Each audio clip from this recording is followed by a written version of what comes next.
World champion Atlanta Braves baseball is brought to you by Truist. We join you from Boston, Massachusetts, and Fenway Park, the home of the Red Sox since 1912. The Braves and both Sox kick off a brief two-game series on Bally Sports tonight. Hi again, everybody. I'm Chip Carey, Brian Jordan, Peter Moylan. Great to be back with you for Braves baseball. An off day for Atlanta yesterday after a tough series with the New York Mets. But, guys, we've got 52 regular season games left. Who better than Charlie Morton to turn the ship around for the Braves? He starts game one tonight, Peter. Yeah, you're right, Chip. He's been really good. And you look at the numbers over the last 9 games, the numbers look outstanding. But when you take a deeper dive, there's been a couple of inconsistencies there from Charlie. So I'm looking for him to go out there tonight.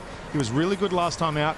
Continue that and build some momentum going into these last 52 games. BJ, a hitter-friendly park here in Boston and a left-hander on the mound. Perhaps that's the recipe for the Braves to pick up a win in game one. No doubt about it. That is the recipe. They're third in Major League Baseball versus left-handers. Look at the record, 25-12, first in the National League.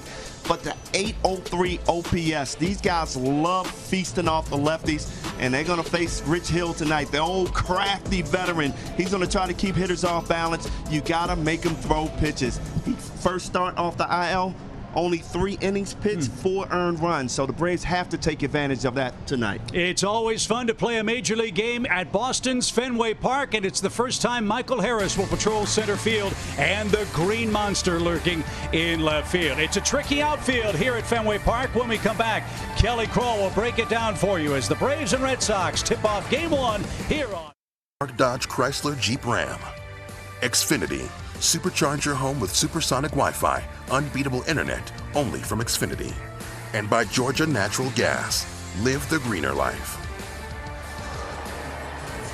We welcome you back to Fenway Park here in Boston. The Braves and Red Sox opening up a quick 2-game midweek series. This is actually the 3rd straight season Atlanta has visited Beantown, which is a treat for a lot of guys who really appreciate the history, the character, and the overall experience here in the ballpark. But, of course, it is the very first time for Michael Harris, who will have the challenge of covering quite a bit of real estate there in center field. So in catching up with first base coach Eric Young this afternoon, he went through some of the things he'll be sure to point out to his rookie and other guys when it comes to the challenges of playing the outfield here. Well, this park is very different, different dimensions, and like you mentioned, the monster. But they got some quirks and little corners here that our outfielders have to be aware of as well. And Michael, being his first time, he'll have probably more ground to cover because it goes out towards center and right center field. So, and then I got to teach him about the little against the wall and everything, how the ball can possibly bounce off, how the monster, how the ball can bounce off because it ricochets differently from the top part to the scoreboard. So it's basically going out there with him and just having him some baseballs and hit him against the walls, hit him in the corners, you know, the possible ways it can bounce. So I'll go to each angle, and so he get an idea of what's going on there. Then I'll go down the line and hit some down it just so he can see from center field. So it's basically just walking the outfield with him and just the possible things that can happen. So some unique crevices and angles, as you heard there, and for Michael Harris, really the entire experience of hitting the field this afternoon. We actually had a chance to walk with him, go inside the Green Monster, and that feature will be headed your way tomorrow. You're going to absolutely love it. As far as tonight, a little throwback on the hill. It'll be Charlie Morton and Rich Hill opening up this 2-game series here in Boston. It's going to be a good one. We appreciate you being here with us tonight on Bally Sports. I'm ready for the mess I'm getting in. Fair warning, let them know. In a second it's about to blow. I got an anger filling up my soul, and I ain't gonna take it anymore. It's about that time. We ready, we fight. We ready, we fight.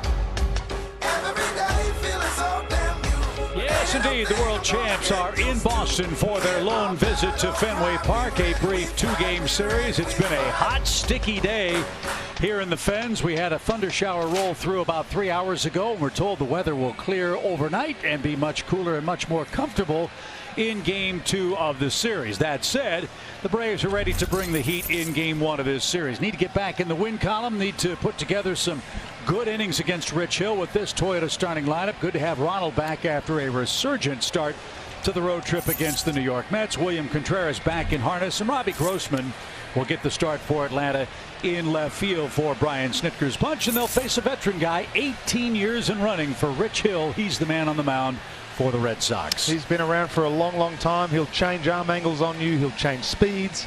He'll change the speed of his curveball. He'll do all kinds of stuff. He's a veteran, been around, as I said, a long time. So he'll trick you, but he's left-handed. 4-5 in the year with a 4.52 ERA. Four keys tonight, Brian, for the Braves to get their second win on the road trip.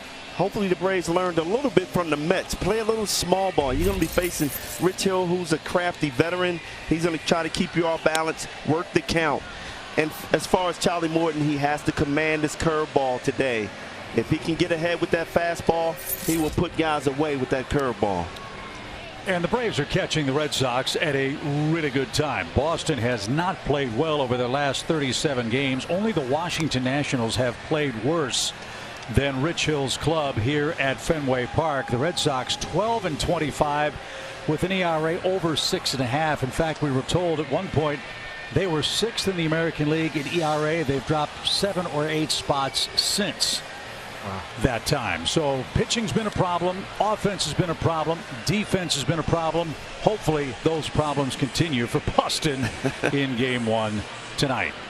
Yeah, hopefully this offense can get on track off of Rich Hill, who came off the IL and only went 3 innings and gave up 4 earned runs. So be patient. So Ronald is ready to go. He had 8 hits in the 5-game series with the Mets. Again, Atlanta had an off day yesterday. A chance to clear everybody's heads and get back to playing Braves baseball. And we hope that starts tonight. The first from Rich Hill misses, said Scott Berry, the home plate umpire, and we are underway in Boston.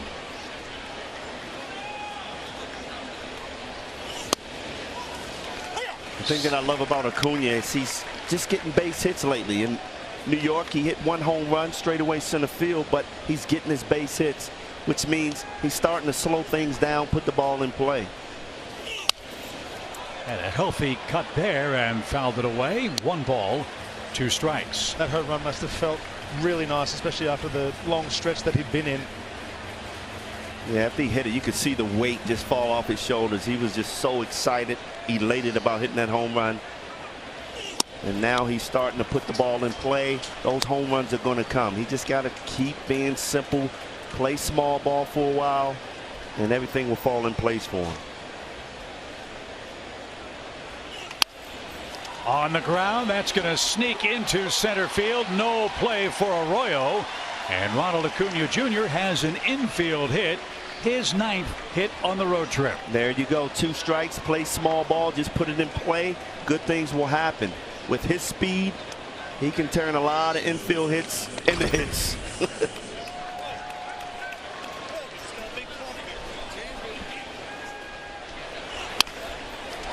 So a good start for Atlanta. A leadoff single for Ronald Acuna Jr. And that was off a curveball. He waited that out. Well, here's Dansby. He had a tough series against the Mets. See if he can get back on track. As always, for these right-hand hitters with a left-hander on the mound, the Green Monster lurks in this first inning. Popped up toward first on the first pitch. Eric Hosmer is in foul ground. And Dansby's retired. 1 pitch, 1 out. So what Rich Hill is, he's a perfect example of under the hitting speed. If you want to look up what the effect of being under the hitting speed is, it's Rich Hill. He can throw the ball at 84 miles an hour and still get Major League Baseball players to ground out weakly to shortstop. It's incredible. Well, you know, as a hitter, he throws 40% curveballs. That's his pitch. You know, only 37% four-seam fastball. So you almost got a look-off speed. Why does this guy give the Braves so much trouble? Rich Hill is 5-0 in his career against the Braves. 6 different pitches coming at you. You know, he keeps you guessing as a hitter, where sometimes you just got to say, I'm going to wait on 1 pitch. And you just saw what he does there. He just quick pitched. So Ronald obviously trying to get to second base steal as quick as he can. Holding runners as a left-handed pitcher is already easier than as a right-hander. And then when you can quick pitch and you can have a good pickoff move, it changes the game. Last time the Braves saw Rich Hill was July 8th, 2021. Excuse me, July 18th, 2021, when he was pitching with the Tampa Bay Rays. 18 years in the major leagues, Rich Hill, and a winning record with a sub-4 ERA.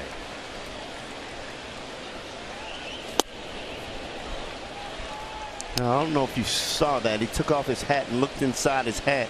That's where the game has gone to, man. You got your notes in your hat, Peter. Yeah. Would that have helped you back in the day? No, I can't read, so that would have been no good. 1-2 pitch. Back our way and overhead. Well, you're right, Chip. The ball is coming. You better be alert. Especially with the right-hand batters up, we are perched almost right over the warning track behind home plate. In all seriousness, though, I only had 2 pitches, so I think what they're looking at is maybe pitch sequencing or whether they're going to pick off. I'm not quite sure. There you go. And that's the danger of being too quick to the plate right there. You see him, he didn't stop at all. There was no pause.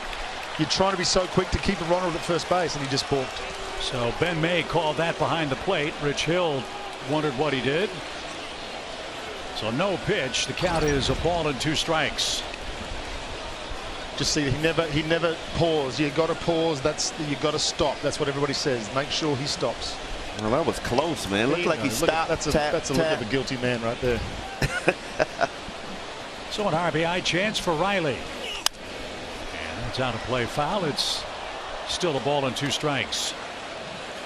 So Brian here's a chance early on to play small ball. That's right. And give Charlie Morton an early lead. Biggest part of the park is in right center. The triangle out there 420 feet away. 1-2. The other thing that's really noticeable from up here too is the way it's the strange shapes, which not just the field but the stands are in as well. The stands are facing all kinds of different directions. It's so unique.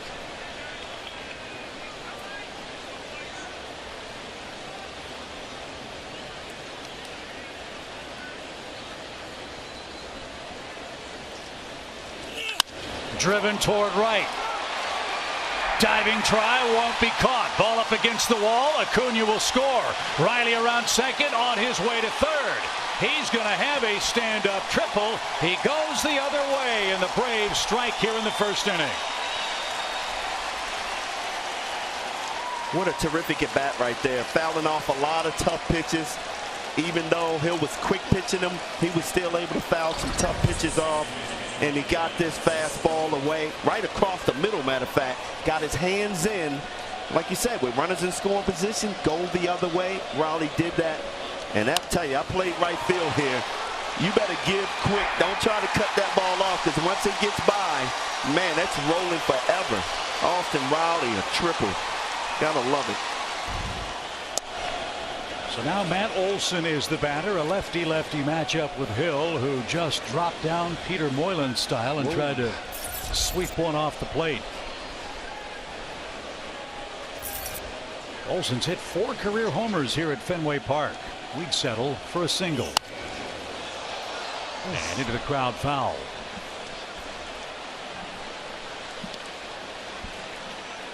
Wow, that hit a gentleman right in the face. Man.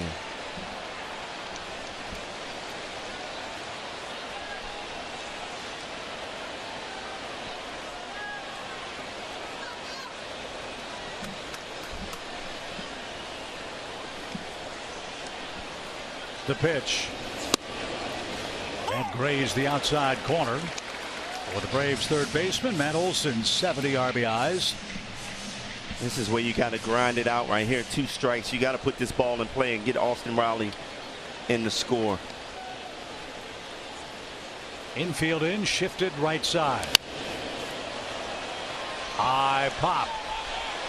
Devers gives chase, and he's going to make the catch up against the netting. So Matt Olson pops out. 2-outer in the inning. And William Contreras is coming up with Riley at third. Devers did a great job concentrating on this. Knew he was going to be right in the net. It was going to get close. Kept his eye on the ball. Big out. There's virtually no foul ground where the stands jut out past the first and third base bags. There is a lot of it on the infield here in Boston, and that saved Devers and the Red Sox. Here's Contreras, the Braves all-star designated hitter. He's behind the plate again tonight for the Braves. Travis d'Arnaud still banged up after that collision against Pete Alonso and the Mets. That looked really bad on television, obviously. Glad he's doing okay. I talked to Snit before the game. He said he's feeling better. It's hoped that he'll be good to go when the Braves get to Miami, as that series starts on Friday. Look, the Braves have been really good with 2 outs. This would be a huge hit if Contreras can drive this ball somewhere, find a hole.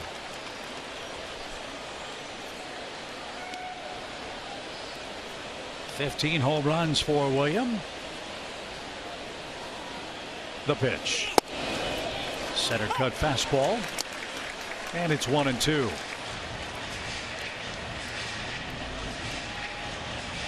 That's one of those situations, Pete, you're saying, no way he's going to throw me a fastball here. And all of a sudden, it's by you. On the ground, hit towards short. Bogarts has it. His throw low, and Hosmer dug it out. And that will retire the side. But the Braves score Ronald Acuna Jr., Austin Riley with his 70th RBI, and Charlie Morton enjoys the lead.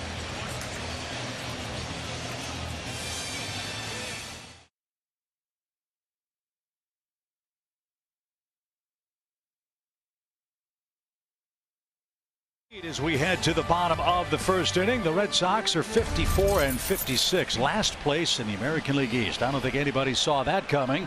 And as they try to move some pieces, stay competitive, there are a couple of new faces in their Toyota starting lineup. Tommy Pham is in left field.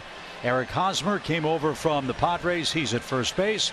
And Charlie Morton is on the mound for the Braves, pitching in a ballpark, guys, where he's had a lot of success. He sure has. And for Charlie, this is a good opportunity for him to continue the good work that he did last time out. 3 hits against Philly. Really nice. But look at his career here versus the Red Sox. 7-1, 3.72 ERA and a 1.17 whip. But look at the Ks per 9 there. 9.7 Ks per 9. That'll be important today. We don't want to see any 0-2 curveballs to lefties hit the back foot. We'd like to see a lot of those land. So Charlie Morton is our Georgia Natural Gas impact player. He will face Tommy Pham, who's playing in his 7th game for the Red Sox. And look, he has to play the stopper today. You know, first time the Braves lost 3 games in a row, so you got to stop the bleeding right here. In Boston, 12-25 in their last 37 games. This was a team that almost took down the Astros and could have faced the Braves in the World Series last year. It's been a rough year in Beantown. Braves lead 1-0. And Pham didn't get that. Last 9 games for Morton, just terrific. A 2.40 ERA. Opponents hitting 179 against him.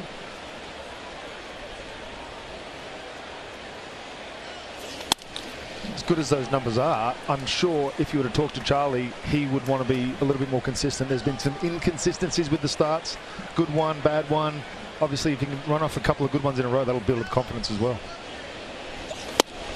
Swing and a miss. That's a good way to start a blazing fastball. And Pham is retired for out number 1. I could hear the grunt from up here from Charlie. I'm not sure if that's a normal thing. That was 96 miles an hour, 4-seam fastball, top of the zone. Just blew it right by Tommy Pham there. Excellent pitch right there. And if you're Charlie Morton, you said it. He's been inconsistent, but even on his bad days, he would still grind out 6 innings for this bullpen. Yeah. I mean, that's the veteran he is. And he's like fine wine. He's just getting himself, you know, tastes better with age, baby. Well, he was certainly good in his last outing. No runs, 3 hits in 6 2/3 innings against the Phillies. And now Rafael Devers, the Boston third baseman, digs in. Devers has had a good year. 2nd in the American League in hitting at .314.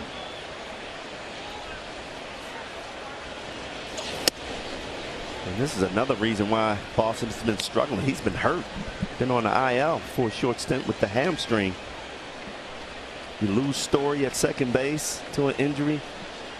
He's been hampered with a lot of injuries. Mile high pop up. Riley comes charging in at third. He says he's got it, and Morton gets Devers for out number 2. Another four-seam fastball at the top of the zone from Charlie. That's a couple there. You know, he's been relying on that a lot his last few starts. That was something that him and Travis worked out. Kelly had a report on that a few weeks ago. Him and Travis worked that out 3 or 4 starts ago, where that fastball, top of the zone, was really effective. So Morton trying to do something that was very tough for the Braves to accomplish against the Mets. That is, have a 1-2-3 inning. Braves had base runners all over the place defensively in that 5-game series. See if Charlie can keep the stress level down here with the lead, and he's going to with a clean throw. Dansby to first, and Morton a shutdown inning. Good start for Atlanta at Fenway Park. Braves 1, Red Sox nothing.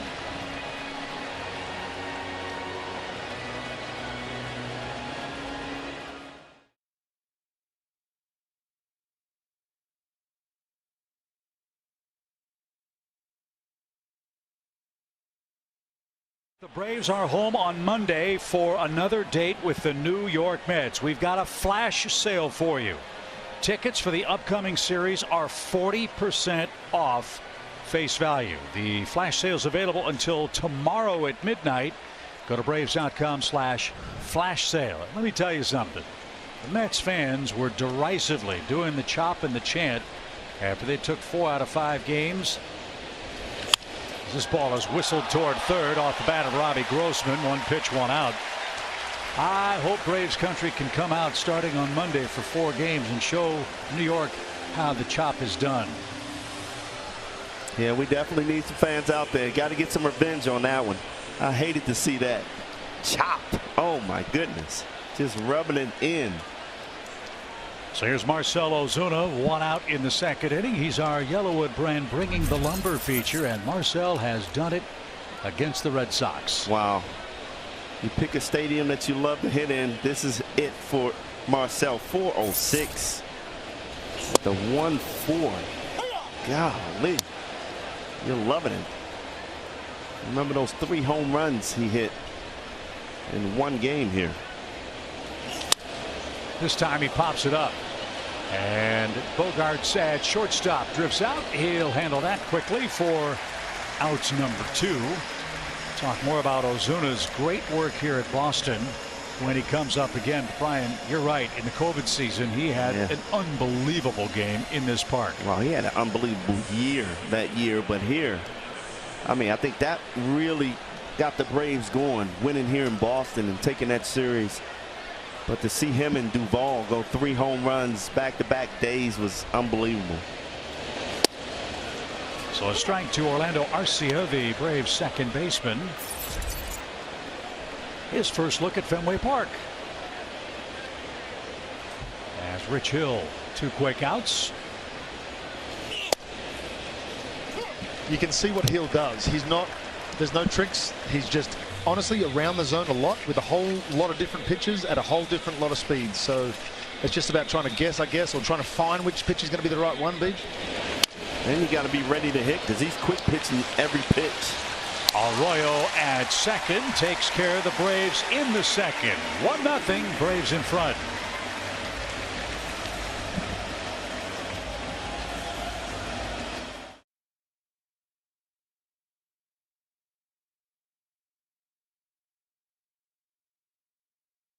Is presented by Truist. There's the unmistakable look of Fenway Park in Boston. The Braves get an RBI triple from Austin Riley to take a 1-0 lead. Kelly Kroll, Brian Jordan, Peter Moylan, Chip Carey with you tonight. Great to be with you from Fenway Park. Charlie Morton got the Red Sox in order in his first inning. Now he'll face the Boston cleanup man, Alex Verdugo. JD Martinez and Eric Hosmer will follow.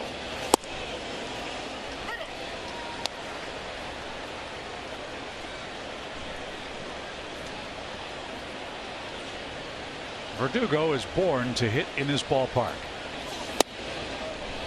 We have seen him time after time spray balls line to line, Brian, and he is a left-hand hitter who loves whacking the ball off the green monster. Yeah, he's a real good player, man. When you get your hands in like he does, everything else comes easy for you. That shot toward Harris. He's going to turn. That ball is off the monster. Tricky carom. And there is Verdugo, as we called it, with a leadoff double here in the Boston second. Wow, good job by Michael Harris. Already knowing how to play center field here.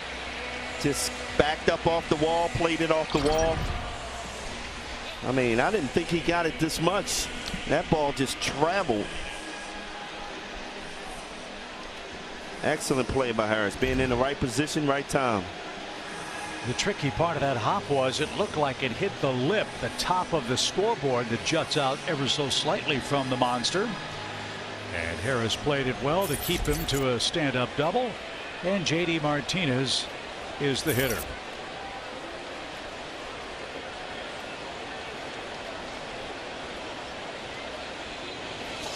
Here's a question. Are you guys surprised J.D. Martinez wasn't traded? Yes, very surprised. When I saw the lineup, I thought he was already gone. You know, to me, that would have been a big move for Boston. This is a guy who, you know, has a lot of playoff experience, and he's a big-time clutch hitter. But he's been slumping badly of late. A 127 average over his last 17 games. And he's not hitting for power like we're used to seeing out of J.D. Martinez. Well, he'll try to get Verdugo to third here with nobody out, with Eric Hosmer on deck. Braves 1, Boston nothing.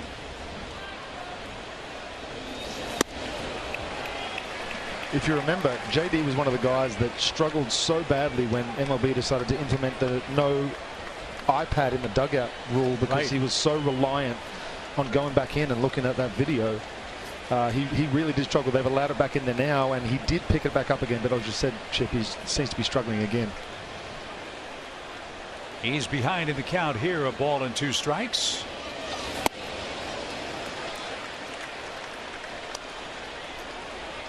And now 2-2. I think the Red Sox had a very interesting strategy at the trade deadline. He had a team that almost went to the World Series last year. Not rebuilding, but rebooting, I guess. As the old saying goes, it seems like they're employing kind of a halfway in, halfway out strategy. We'll see if it works for them. Yeah, I'm surprised they let a guy like Vasquez walk. Great catcher, hit for average, good defensive player. But they got stronger at first base, which has been a weakness for them all season long. And then Tommy Pham, I mean, he's an exciting player. He can get on base, score some runs. He has a lot of speed, plays well defensively. Big pitch for Morton, 2 balls, 2 strikes. And Martinez swings and misses. Second strikeout for Charlie. And Eric Hosmer's coming up. Great pitch here by Charlie. Nice breaking ball. Curveball starts inside, almost like the identical up full seam fastball that he throws, and then just breaks away. It was middle, so still so much movement. JD just couldn't catch up. So Hosmer is in the box. You mentioned the defensive improvements. This is a 4-time Gold Glove winner. And what's crazy is I played with Eric in Kansas City, and the metrics say that he's a bad fielder, but I've watched it for 162 games for 2 years, and he's not a bad fielder. Well, he saved a run with a good play on the ground ball to short in the first inning. And I honestly witnessed that so many times, and that formed basically my opinion. He saved so many infield throws, especially for a guy like me that gets ground ball after ground ball. Having a guy like that over at first base was really, really nice luxury. And he was a good hitter for San Diego, which meant early in the season he carried that team. And there's that breaking ball creeping toward the back foot of a left-hand hitter. Charlie has hit 14 batters this season. A lot of them have come with 2 strikes. The count here 2-0 with Verdugo at second and the Braves up a run.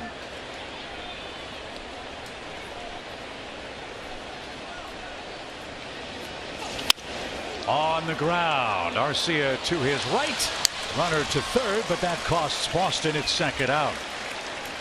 Good play by Arcia to retire Hosmer, and now Arroyo is the batter.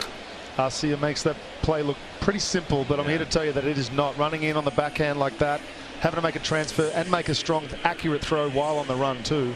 Yeah, throwing across your body is not easy to do with accuracy, and he did it and continues to do it over and over. So Christian Arroyo, the Boston second baseman, is up. He missed almost 3 weeks with a groin strain. First pitch swing, fly ball towards center. Harris is going to turn, and that ball is going to sail out.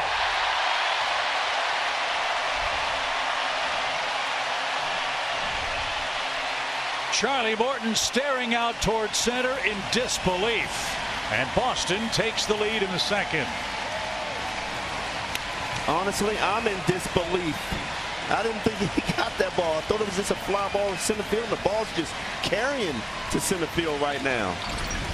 Carly tried to throw a cutter, first pitch cutter. He's been using this lately to steal strikes early and late in the count, and unfortunately left this one right over the middle. I'm not sure Arroyo was looking for that, but he certainly reacted to it and was able to put good wood on it. I'm looking at the flag, and it's not even moving anywhere, and that ball is just traveling to center field. I don't blame you, Charlie. So Boston has its first lead on Arroyo's 5th home run. And now Kevin Plawecki, the catcher, stands in.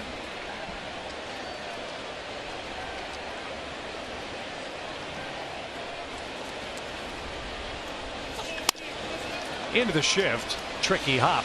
Arcia makes the play, and that retires the side. Christian Arroyo ambushes the Braves in the second. His 2-run homer gives Boston a 1-run lead.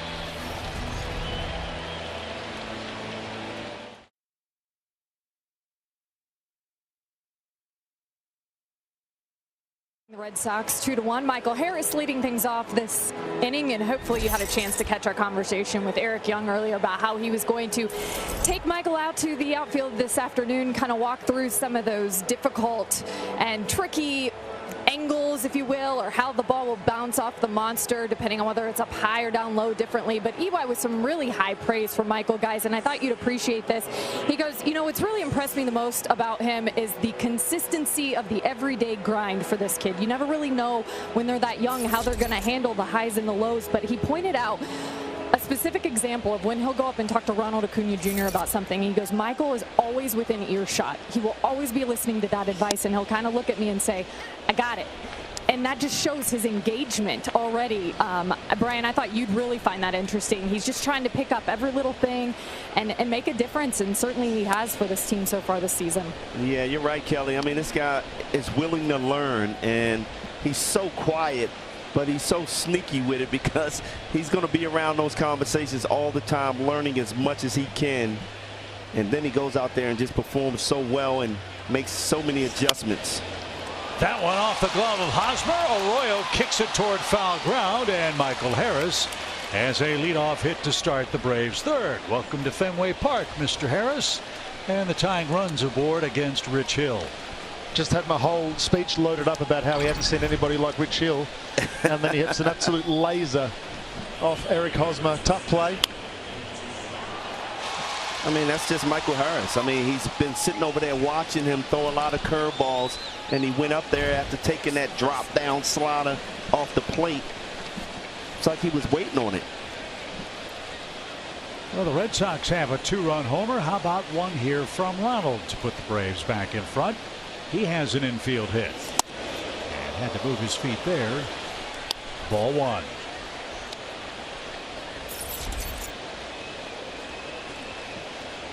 If you haven't noticed, before when you throw that inside pitch, Acuna's kind of getting up looking at the pitcher.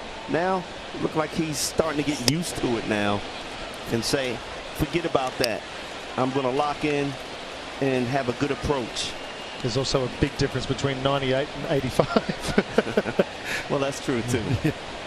Doesn't quite scare you like a hissing fastball past your ear.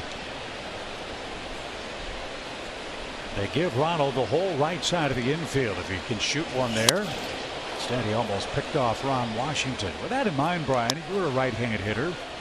Can you fall into bad habits trying to aim for the monster seats and the green monster here in Boston? You know, that's why my key was small ball, because when you come here and look at that green monster as a right-hand hitter, I want to open up and just try to go deep every pitch. You got to lock in and stay the other way, because that's instincts pulling the ball.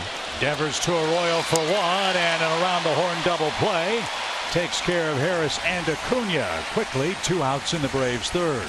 That's a perfect example of it right there.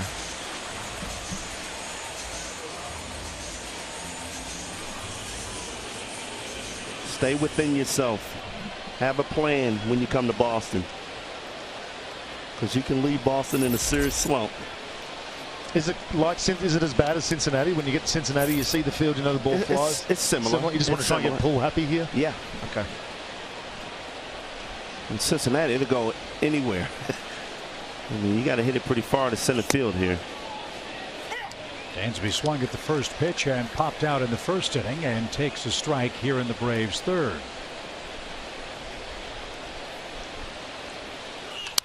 There's a shot toward right over by the pesky pole. That is off the base of the wall.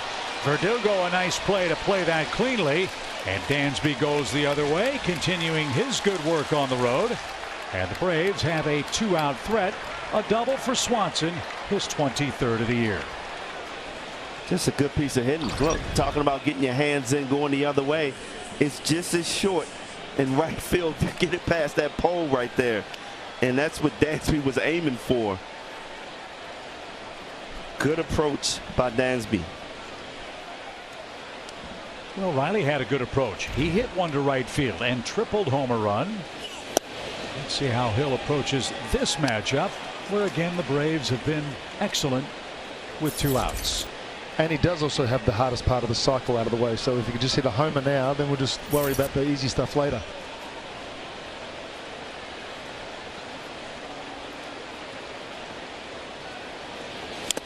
Oh, what a cut.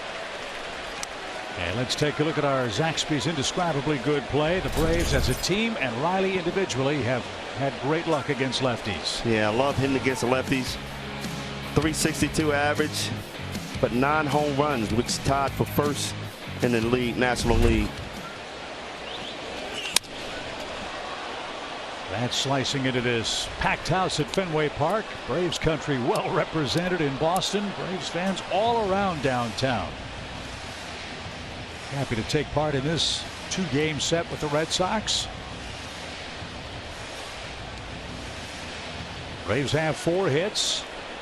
Boston has 2 and the lead 2-1.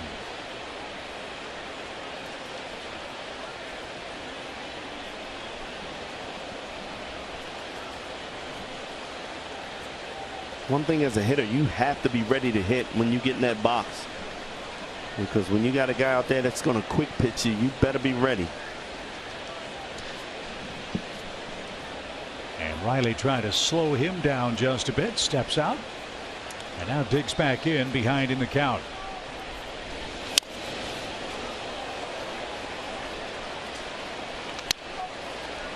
Just a great year for Austin Riley. 29 homers, up to 70 RBIs now. His hit tonight, his 2nd triple of the season.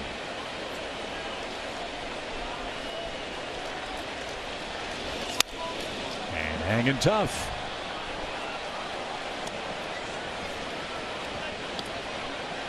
Rich Hill's fastball has topped out 89, 90 miles an hour. But with all those other pitches, I would imagine, guys, it looks a lot firmer than that. Yeah, it does as a hitter. Again, 6 different pitches coming at you.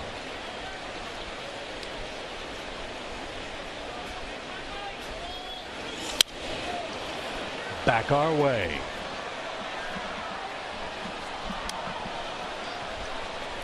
This is the same at bat Riley had last time, fouling a bunch of pitches off, tough pitches. Hopefully he'll get another one he can crush.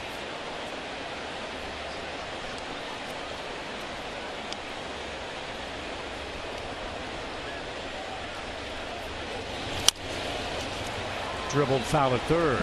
Rich Hill did something different there, Peter. Little drop down arm angle. This is, like anybody, know what it's like to try and get guys out with minimal stuff. You know, my basketball velocity was 90 miles an hour, and I had a drop down slider, just like Rich Hill. The problem is you don't have anything to blow guys away with. You don't have anything to finish them off with, and this is what happens. You just grind out at bats. Swing, fly ball. Did he keep it fair? To the monster, and she is gone. Austin Riley earned that home run, and the Braves have taken the lead back.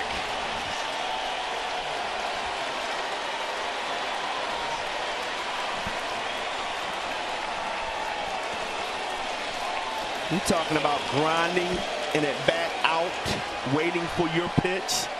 Fouled off so many good pitches. And Hill had to come back with the fastball. And Austin Riley did not miss it. Man, this guy is good. 30th home run of the season. 72 RBIs. Wow. Man. Out of the stadium.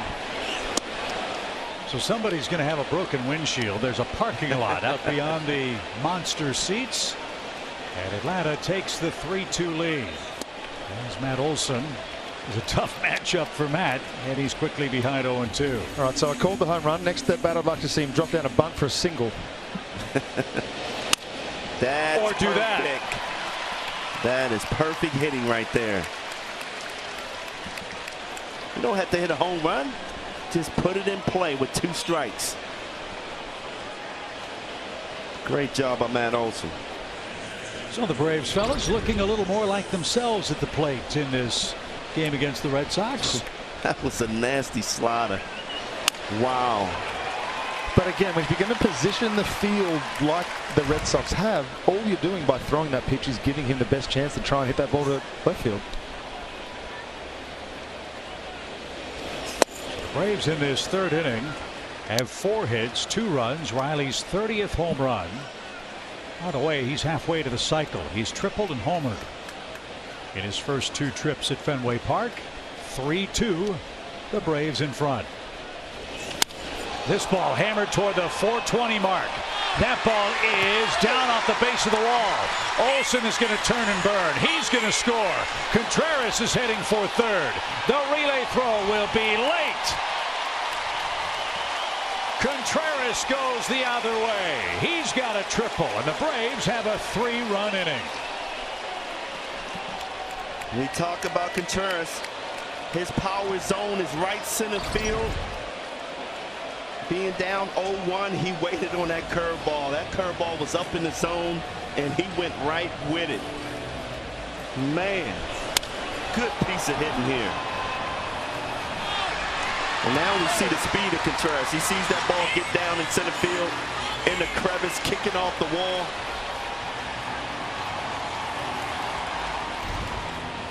Man, getting it done. That's perfect. 2 outs.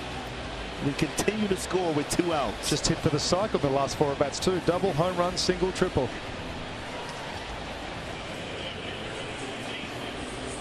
So Alex Cora doing some pondering on the Red Sox bench. As Robbie Grossman's the batter, he lined out to third his first time up. Grossman's played here a lot with the Detroit Tigers. 17 career hits at Fenway Park. I got to catch up with Robbie in the hotel today. I haven't seen him since he came over. I played with him in 2014 in spring training with Houston. Such a wonderful fella.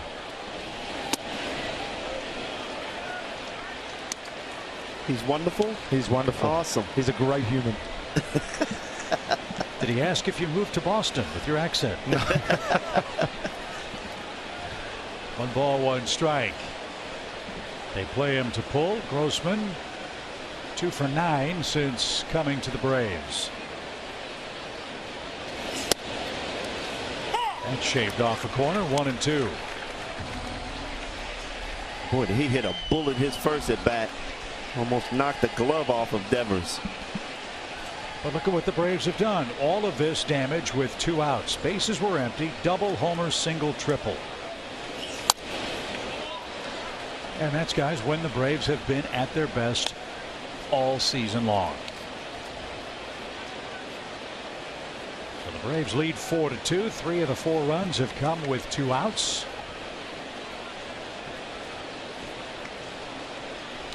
And for Raleigh, 2 strikes.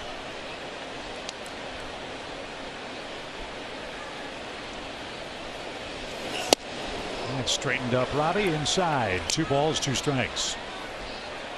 And that's 89. That looked like 100.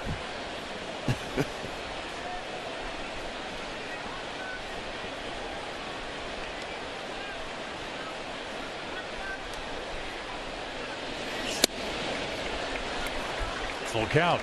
Good at bat right here by Robbie, being patient, making him bring that ball in the zone.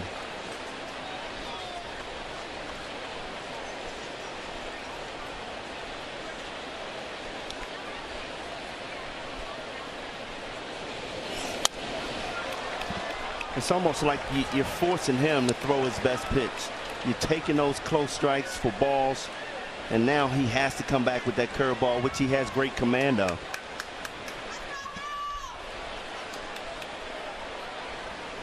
Well, they're pushing up that pitch count.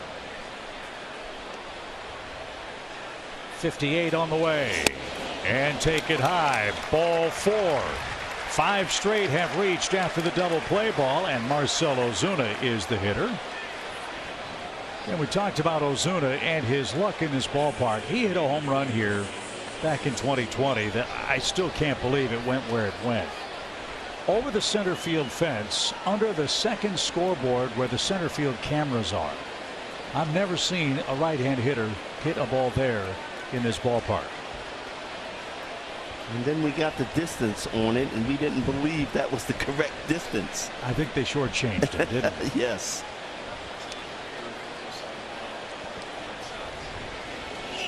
Ozuna swings the first pitch and flies to left. Tommy Pham drifts back to the warning track. And that ends a very productive Atlanta inning. 3 runs with 2 outs. Austin Riley has a triple, a homer, and 3 RBIs through 3 innings. And the Braves have given Charlie Morton his 2nd lead of the night.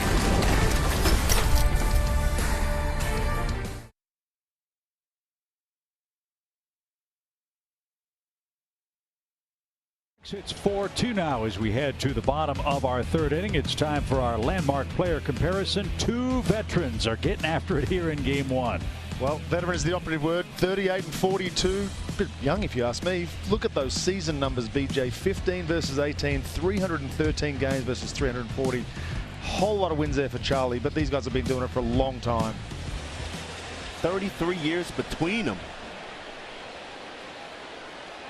So Jarren Duran is going to lead off for Boston.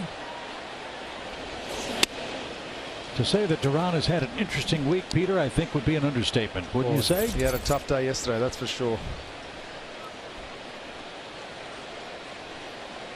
Couple of errors, got into it with the fans in Kansas City in the outfield. And is hitting .227. And 140 over his last 3.5 weeks. Wow, I remember the game he was playing here in Boston when the ball got over his head and he just stood there, didn't run and chase the ball. I was just shocked. You know, if that ball went over my head and I lost it, I'm going to be sprinting after that ball. There's a good moment caught yesterday with Alex Cora going over there and having a conversation with him. Now you could tell that he'd obviously done something wrong, but he talked him through it and talked him basically out of, you know, that's such a frustrating time for a player. You want to do your best. You're yelling at fans. You get emotional, and it's so hard to control your emotions sometimes when you're out there. And you're talking about a guy who played infield most of his life and moved to the outfield because of his speed. He has a lot of speed. Let's see if he shows it off here. Look at him fly down the line on a routine ground ball to second. So the Red Sox playing Duran because they've let Jackie Bradley Jr. go. So they're turning to this young man for the present and the future in center. And after being given a 3-run third, Charlie gets out number 1 and goes back to the top of the order. Look, when you got a guy like that with that much speed, if you keep teaching him He keeps learning. Man, he could be dangerous at the top of this lineup in the future. Charlie struck out Tommy Pham to start the game and gets ahead here 0-1.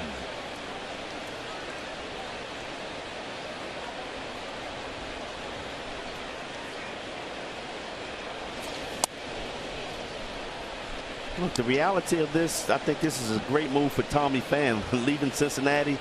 Look, Boston's only 2 games under 500, so they're not out of this thing. If they get hot, which we've seen Alex Cora get his team hot late in the season, they still got a shot. Well, they're not going to catch the hated Yankees in the East. Boston 17 games behind them.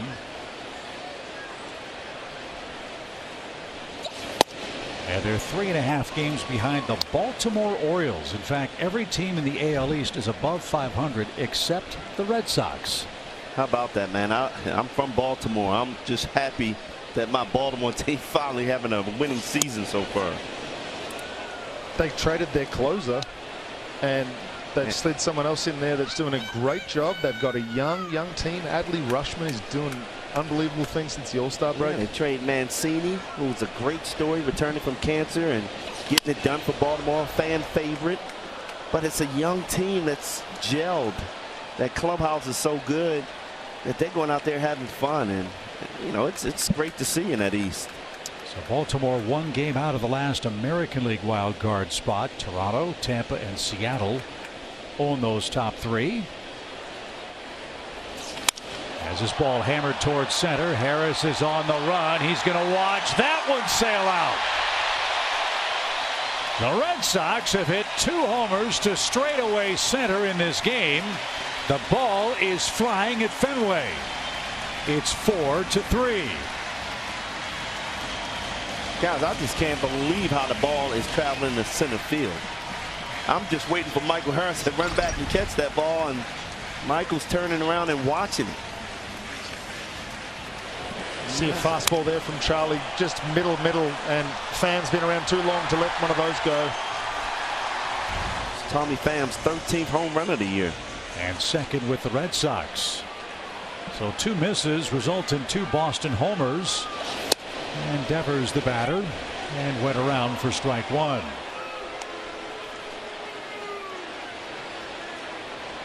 Devers popped out to Austin Riley in the 1-2-3 Red Sox first inning.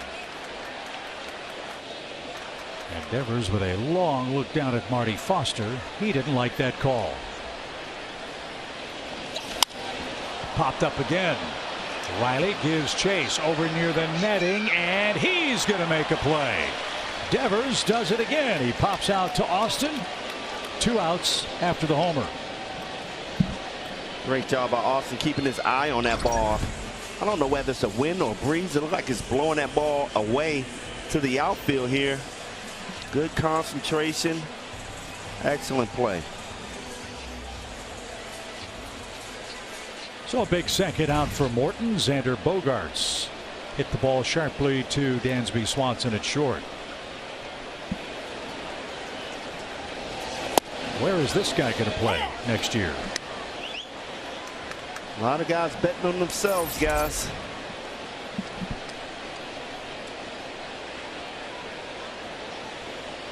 No balls and a strike. Look at Bogaerts. You look at Judge. This guy said, forget about those contracts. I'm going to bet on myself and become a free agent. Boy, there's going to be a talented crop of shortstops. Wow. Yes, it is. As we speak to you tonight, available at the end of the season. As Bogaerts fouled that back, a ball and 2 strikes. I was excited about the proposition of getting maybe a foul ball, but not after that one came back pretty. It was flying. Swing and a miss. And Charlie Morton has his 3rd strikeout. We head to the 4th inning. Braves still lead in Boston.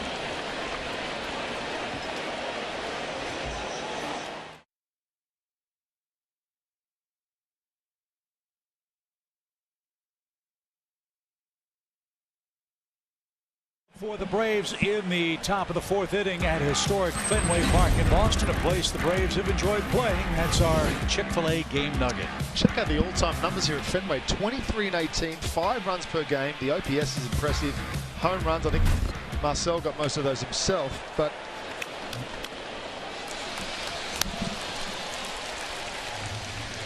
one note here is that we have the best record of any opponent at Fenway Park all time, BJ. It's pretty impressive. 40 home runs. I got a couple of those home runs. Over the Monster? Out in the street. Did you go to the Monster? Yes, I did. Yeah. I think I probably with Austin Riley did. But I think I went over to National Car Rental. Where the big boys hit him here in Boston, is what you're saying? Yes. See out on one pitch. Now Michael Harris with an infield hit. Bats for the second time. 7 hits for Harris on the road trip. And this one hit right to Devers. Perfectly placed. And that's the second out. They made a bunch of changes here in Fenway Park. I mean, they've shoehorned just about every possible seat they can here. But one of the best improvements are the monster seats. Years ago, that used to be netting. And that's why they have the ladder on the Green Monster. After batting practice, someone would climb the ladder and with a big stick poke all the home run balls that stuck in the netting to get them down before the big league game started. Wow. There's some comfortable seats out there, too. I would love to sit out there in one game. Well, there's not enough room in here, so I'm happy for you to go out there as well. Well, if you guys want to go climb the ladder, go ahead. There you go. I'll leave that to you. I'm not doing that. As Ronald bats with a 1-ball count. Acuna scored one of the Braves runs and takes one across the shoe tops.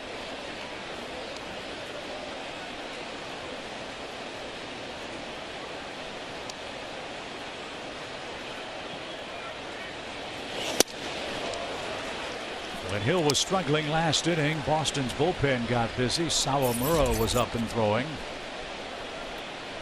There's some action out there now as Hill's up to 65 pitches. As Peter mentioned, he only went 3 innings in his last outing against the Astros. He's only made 2 starts since June 26th because of a sprained knee. Yeah, I think he's on a pitch count.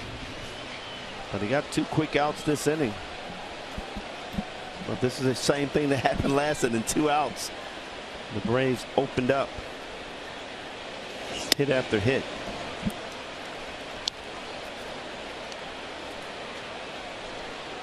One in the first, 3 in the third for the Braves. Acuna up for the 3rd time as he's standing in here in the 4th inning.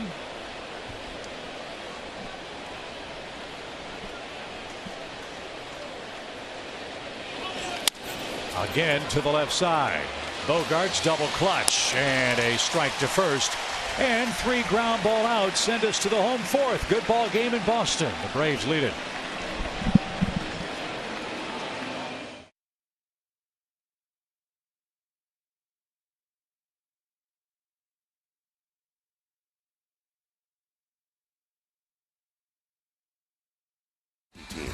Always wear your seatbelt. And by Synovus, the bank that helps you get there.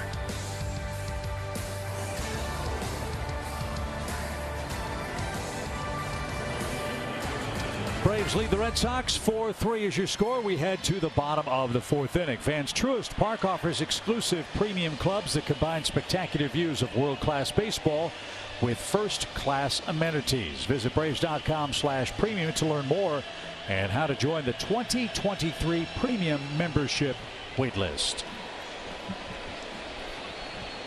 4, 5, and 6 for the Red Sox. Charlie Morton has a 1-run lead. Verdugo greeted him with a 2nd inning double and scored on the Arroyo home run to center field.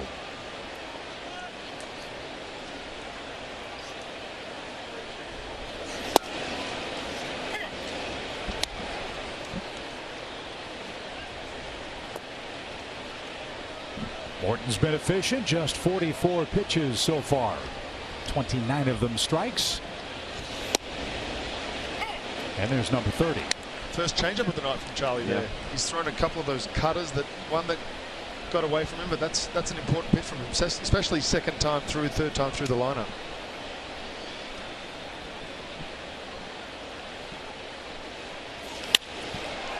Down the left field line, Verdugo the other way again. This one will rattle around the left field corner. And Verdugo has another double. And he represents the tying run leading off the 4th inning. Wow, what do you do there? I mean, you make a great pitch up and away, and he just slaps it the other way. I mean, he's just a good player. I mean, this pitch is running away from him. So J.D. Martinez is the batter. He struck out after Verdugo's first double in the second. Morton would like the same outcome the second time around.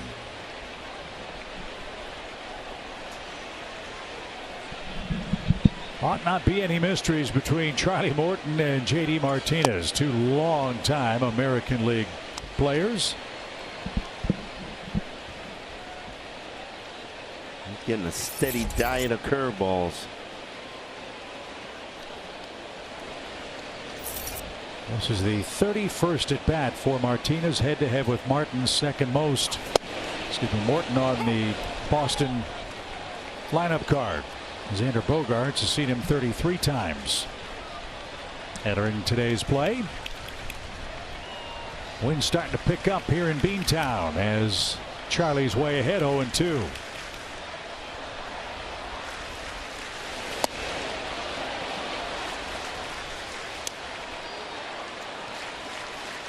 Game 3 head-to-head between the Braves and Red Sox. We split a couple of games back at Truist Park. That was in mid-May.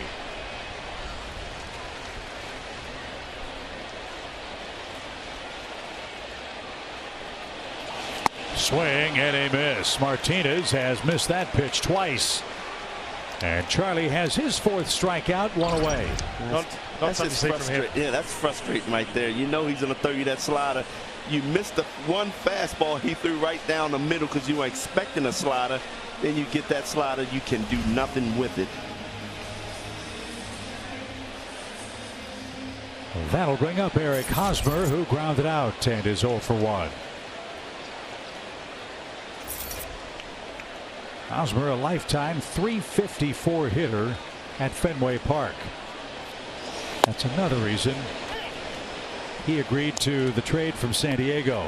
Remember, the first destination was Washington, and he said thanks but no thanks. Understandably so. I mean, you're a guy not starting your career. You don't want to go somewhere where they're completely rebuilding.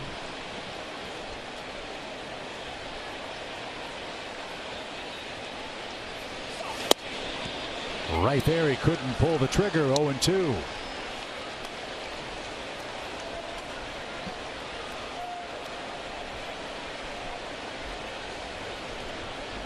And with the contract that he signed, you control that.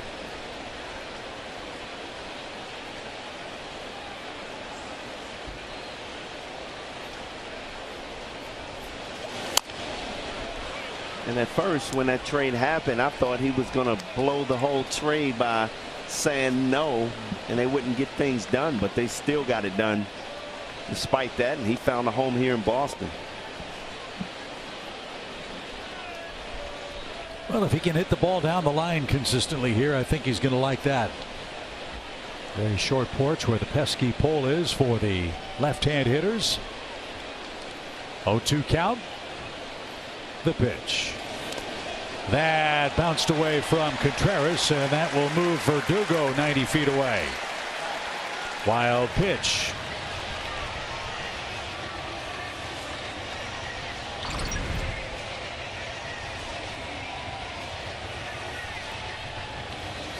That's a tough break. Hit him off the thumb and ricocheted away. Yeah, I mean, he did a good job of trying to block it and get his body in front of it, but it hit off the glove. So now the Braves will bring the infield in. Runner at third. 4-3 game. 2 strikes, 1 out for Eric Hosmer.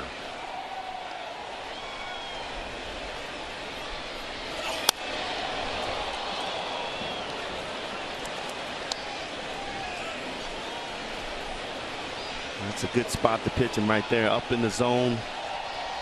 Hosmer did a good job of getting a piece of the bat on that ball. Man, that was almost by him. Pete, would you come back with that same fastball up? I'd like to see another. I'd like to see a breaking ball here. 1-2. Oh man, that hurt. Hosmer fouled that off his lower body. And now the training staff and Alex Cora are going to come out and chat with Eric Hosmer, who's limping toward the Boston on deck area.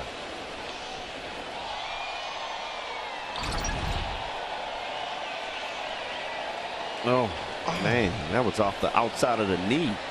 Was it the back knee? Yeah, the back knee. Wow. I mean, that looks like it hit him right on the patella.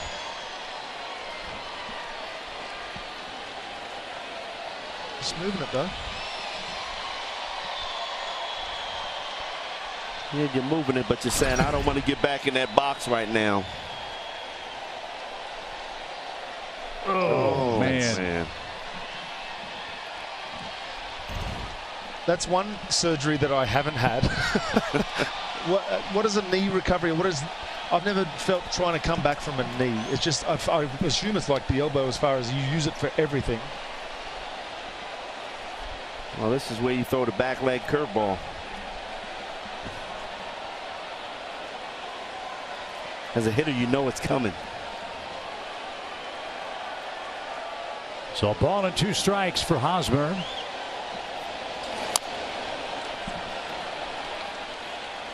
You can see that leg is giving as he tries to complete his swing. I would imagine as this game continues, that's going to stiffen up. But Hosmer trying to continue here with the tying run 90 feet away in the 4th inning.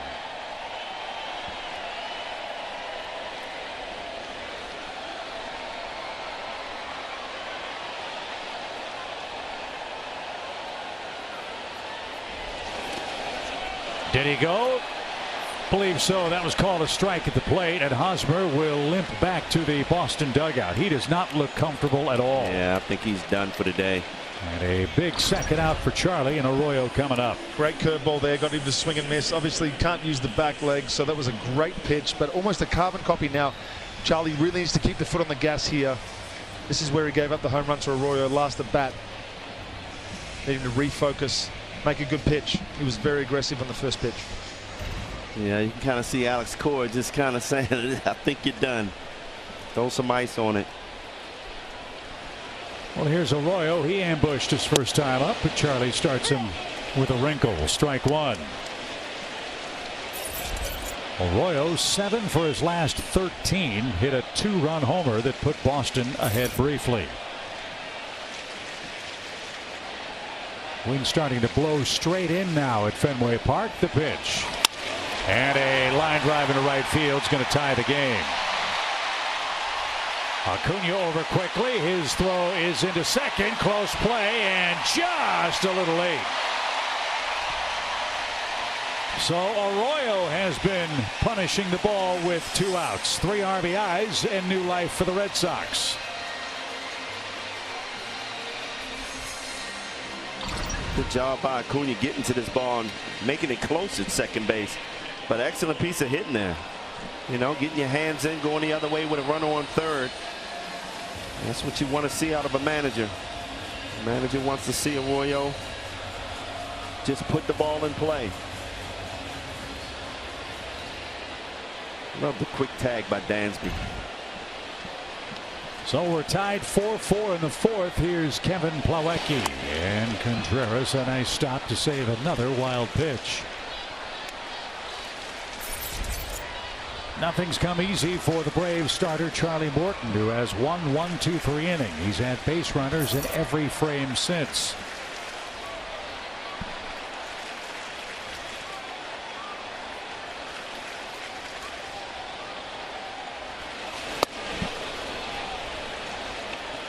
Plawecki fooled on that slider. The ball broke straight down. The Braves play him as a dead pull hitter with an even count and 2 outs.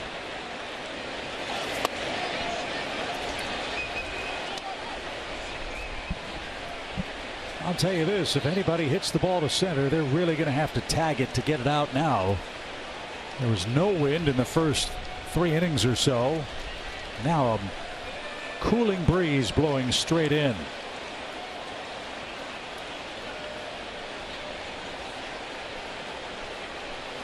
Now we like to see those fly balls to center field. Not early in this ball game.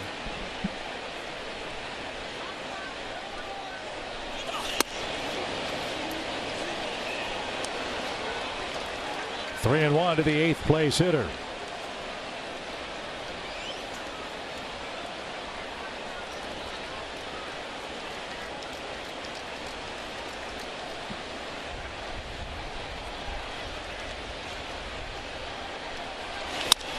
High hopper right to Riley, and Austin's got it.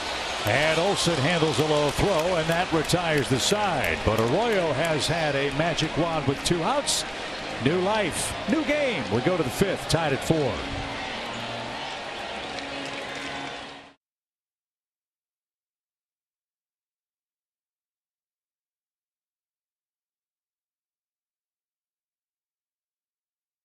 Time to look at our Synovus Get There feature as Dansby Swanson leads off for the Braves. Loving the road, guys. 302 average. 8 extra base hits, scoring 13 runs, getting on base for those big bombers behind him. So a couple of changes, as you suggested, Brian. Bobby Dahlbeck is going to replace Eric Hosmer at first base after he fouled that ball off his left knee. And a new pitcher is on for the Red Sox as well. Ryan Brazier was appearing in his 45th game. Been a tough year for Ryan. Started off his career in the Angels system back in 2013 and then had 5 years in between cups of coffee and came back with the Red Sox back in 2018. He's been pretty decent. Big hard fastball and a breaking ball to boot. And he starts Dansby with a quick strike. And Dahlbeck over at first base. This is a guy that normal position is third base. He's struggled over here at first base all year long, they're saying. So let's take advantage of any help the Red Sox want to give us. As that's taken off the plate for the Braves shortstop. 2, 3, and 4 coming up for the Braves. Austin Riley with 2 hits and 3 RBIs will be the next hitter.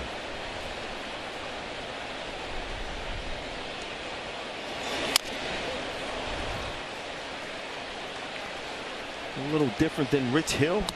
98 miles an hour fastball up and in.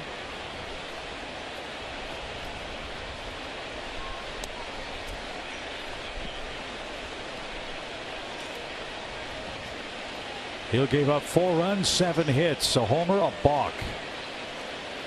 And won't factor in tonight's decision.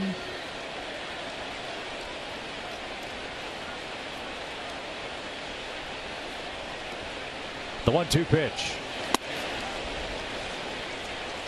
As rough as things have gone for Brazier, he usually doesn't walk you. If you're going to beat him, you got to hit him. He's only given up 4 walks to the last 105 batters he's faced out of the Red Sox pen.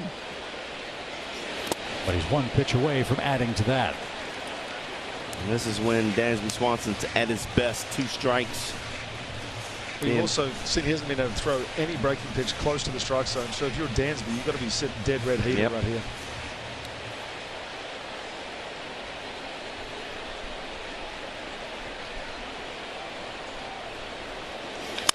On the ground, bounced foul. Nice play in front of the stands.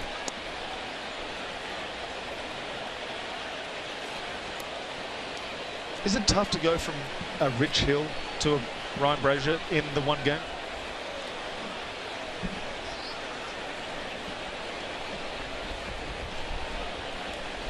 Well, let's see how tough it is for Mr. Swanson.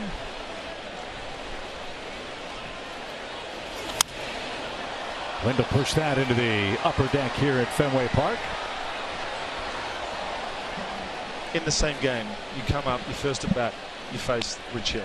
second at bat, you face Rich Hill, right? So you think, okay, maybe my third at bat, I'll get that timed up. Well, surprise, surprise, your third at bat, you face someone throwing 98. Well, the good thing about that is you're so used to facing guys that's throwing 98, especially in New York. You just came from there. So you can dial it up real quick. But I didn't like it, facing a slow guy, and then all of a sudden the guy throwing 100 comes in. That scattered everybody in foul ground off to the left. Good battle here with Swanson. We'll see a ninth pitch from Brazier. I think the only way that Dansby doesn't hit a ball hard here is if he's able to throw that 3-2 slider, because there's no way that Dansby's going to be off that fastball. And you know he can catch up to 107 if he needs to. Up the middle, Arroyo, double clutch, and the peg to first in time. One up, one down in the Atlanta fifth inning. Austin Riley's had a great night. Let's talk about that and his season. Our StatCast 3D, fellas, is powered by Google Cloud. Riley has made some history tonight. Yes, he has. Hitting his 30th home run, 33 doubles on the season. How about that, man? When you're mentioned in the same breath as Hank Aaron, that is unbelievable. Fastest man to 30 homers and 30 doubles, 111 games. For Austin Riley, faster than Hank Aaron did it. Man. Hank Aaron turned that trick in 1959, we're told. Riley already broke Hank's record for extra base hits in a single month. That's why he is a strong candidate for the most valuable player award in the National League. And that take right there is a reason why you're seeing him have the success. Normally, last year that would have been a swing and miss. This year he's found where he can swing and get some real power.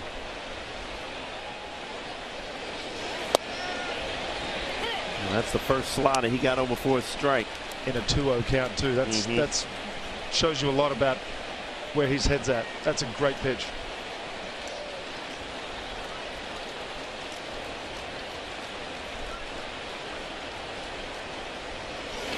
Off the end of the bat, good cut. 2 balls, 2 strikes.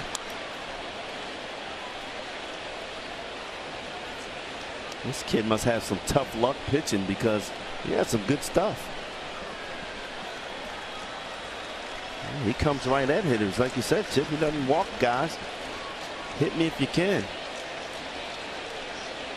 Maybe that was a problem. A lot of guys could. 2 balls, 2 strikes.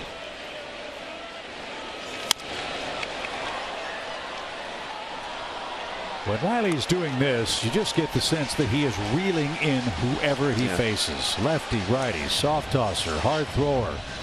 Doesn't matter. This guy puts the barrel of the bat on the baseball.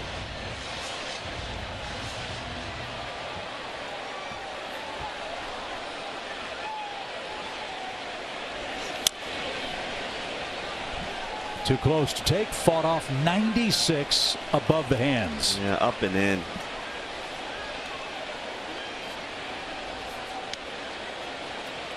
Just feels like with every pitch he's gathering intel, and he's just, as you said, he gets more and more comfortable. Fouls look better, and he ends up making serious contact. Last pitch. We saw it the first 2 at bats, fouling off pitch after pitch and then squaring it up.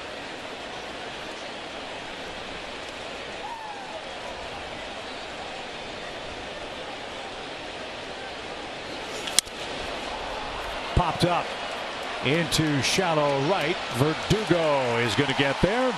And that is the second out of the Atlanta fifth inning. First baseman Matt Olson's turn. Wow, Verdugo had to come a long way for that ball. I thought that ball had a chance of dropping in, but he had a great jump for the second out of the inning.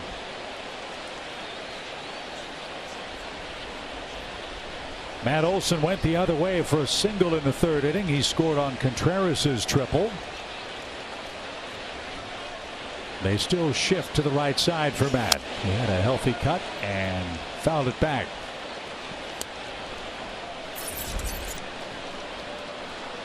Everybody shifted to the right side, including the center fielder Duran.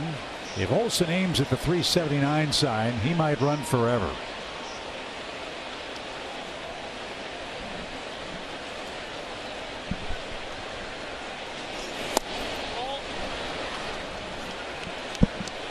One ball, one strike.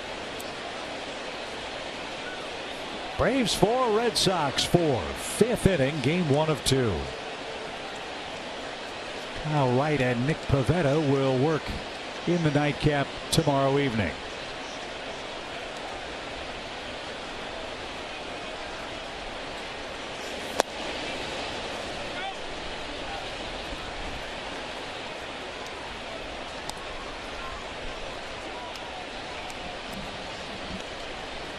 And Olsen with a 20 homer, 70 RBI season for the Braves. Also very patient at the plate. Leads the club in walks.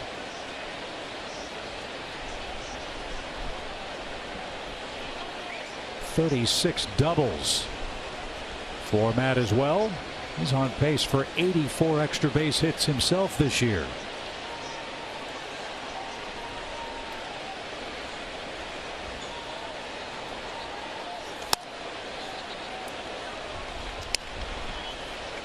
Good patient at bat here by Matt.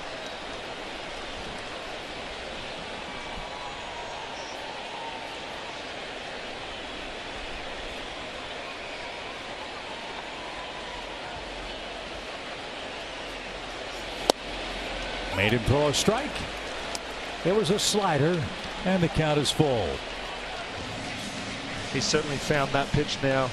The 2-0 pitch to Riley, I think, really got him locked back in.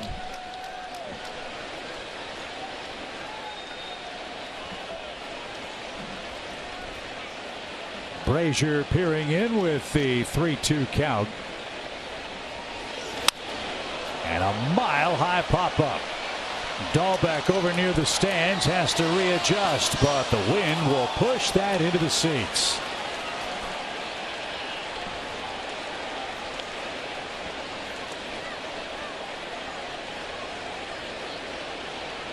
It's like a totally different game. First 4 innings, almost no wind, and the ball was flying. Now we're in the 5th, the wind blowing straight in, cooling off Boston, which has been sweltering all month.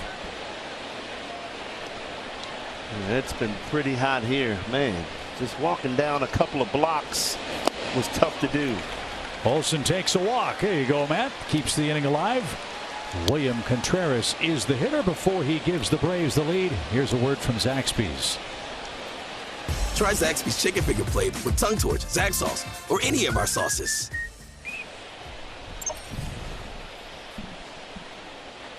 William aimed at the 420 side and hit it there his last time up. His first triple of the year, his 30th RBI.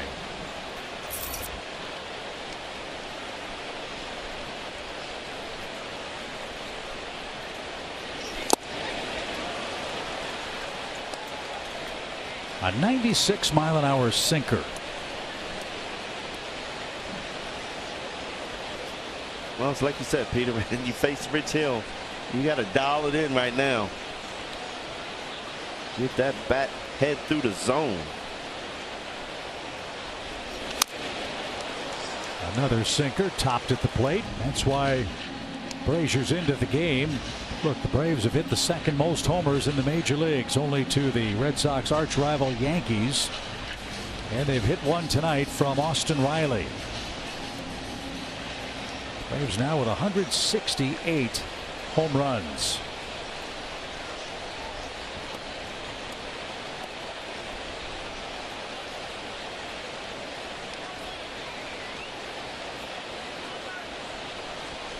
No balls, 2 strikes. Had the plate but low.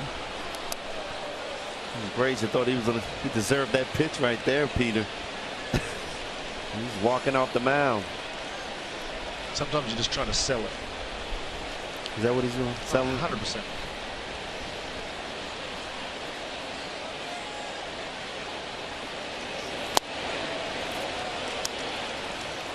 Good takes, but Contreras right there, man. After that low fastball, he comes with a slider down.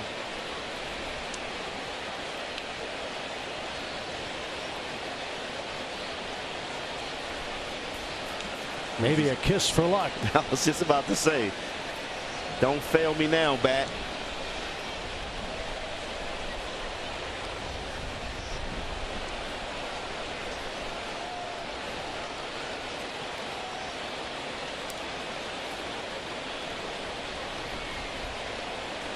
Olsen a short lead. Now the 2-2 pitch.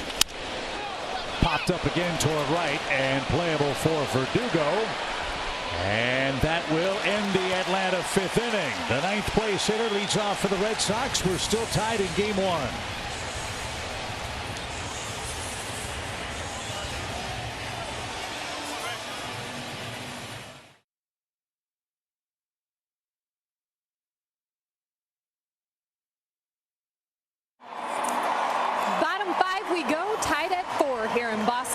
Of the first to the park, as always. Ron Washington made his way out to the dugout this afternoon and said, you know what, I'll never forget my first trip here to Fenway Park. It was early in my career, and Carl Yastrzemski made his way over to shake my hand, introduce himself, and he goes, I don't think he'll ever realize the impact that had on me, because it made me feel like I'd made it. I was established, and as a player, it's hard not to get butterflies, he said, when you step on the field or walk down the hallways here, just knowing all the greats that have been here before you. And guys, I could listen to Ron Washington stories all day long. I know you guys could too, but I think when a park or an experience has an impact on you like that, and a player as well, it just really sticks out. And he said he'd never forget Carl Yastrzemski, first time that's who came over and said hi to him here.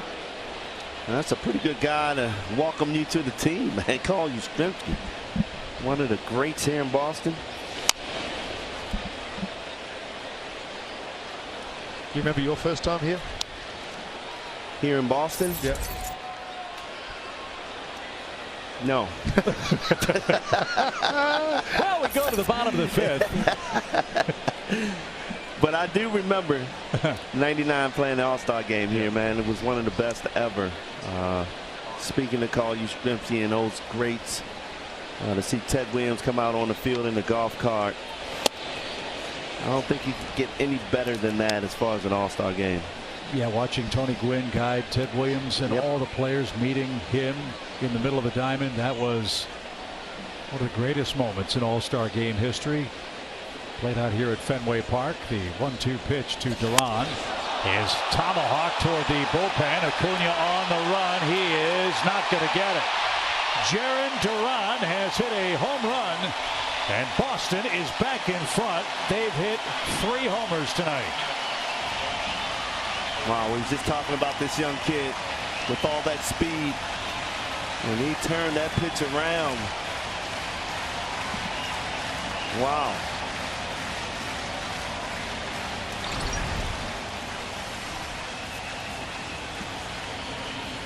Just a mislocation from Charlie. Wanted to come up and in and left it up and out over, excuse me, and Duran was able to put a really good swing on that. Again, another fastball mislocation, middle to middle away.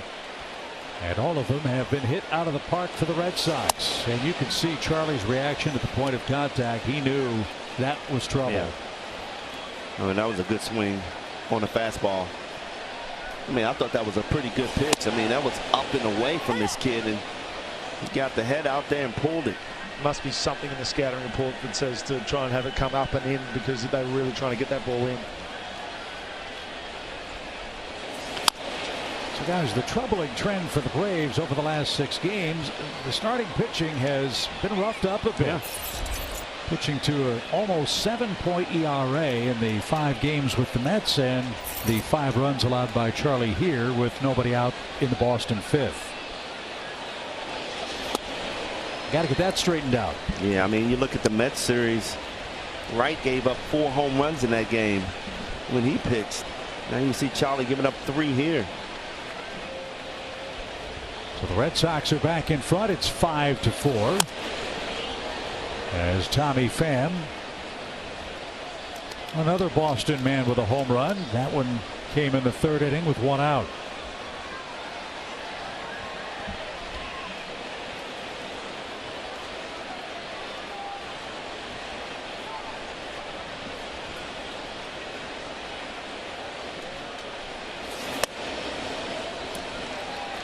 Full count.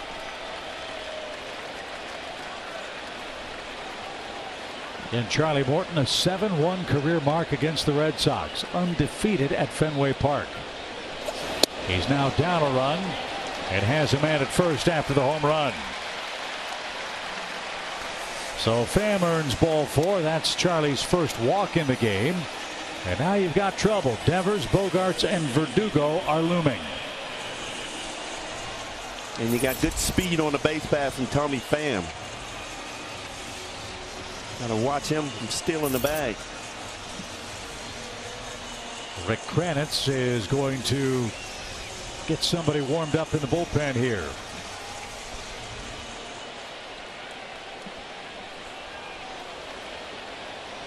So Devers has popped out to Riley twice. Pham holds, and there's a strike.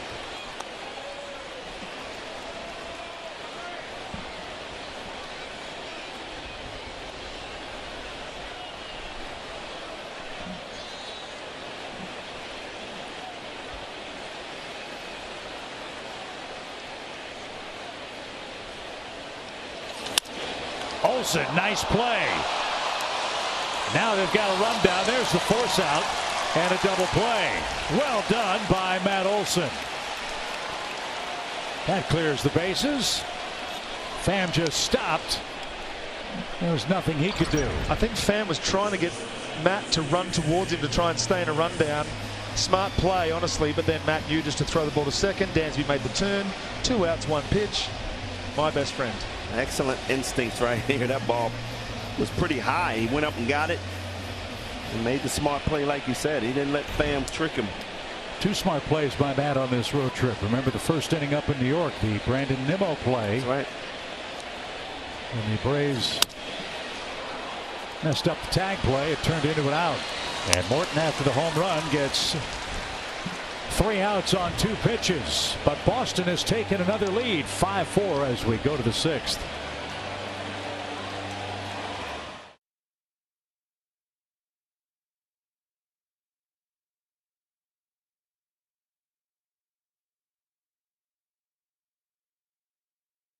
Is brought to you by your local Ford dealer, Delta Airlines, keep climbing, and by Truist. When you start with care, you get a different kind of bank. The Red Sox have hit 3 homers tonight. They've taken a 5-4 lead after 5 here in Boston. Speaking of homers, for every homer hit by the Braves over the next 4 years, Truist will donate $755 to the Braves Foundation's Henry Lewis Aaron Fund with a minimum commitment of $1 million. Our update on the tote board: 167 homers, $126,000 plus have been raised. Austin Riley has the Braves long ball tonight. That was a 2-run shot in the 3rd inning. It gave the Braves a 4-2 lead. Boston has scored the last 3 runs. New pitcher on for the Red Sox. Matt Barnes will face Robbie Grossman in the 6th. Matt Barnes has played his whole career here in Boston. Started in 2014. Has predominantly been in the back end of the bullpen. Actually was an All-Star 2021. But he was their closer, and then they got Garrett Whitlock this year, so he's been all over the place this year, but he's just been a consistent performer for the Red Sox over the last few years. Look at his numbers though. He's been struggling a little bit. Yeah. 18 2/3 innings pitched, only 14 strikeouts but 12 walks. One big problem for Barnes: right shoulder inflammation. He missed 56 games with that. So something clearly wasn't right. Austin's hoping he's good to go for the final 2 months as he faces Grossman, who represents the tying run. Big shift on for Robbie here, who's batting left-handed now. And downstairs, ball 2. And despite those numbers, you can see the faith that Cora has in him, bringing him in 6th inning in a 1-run game.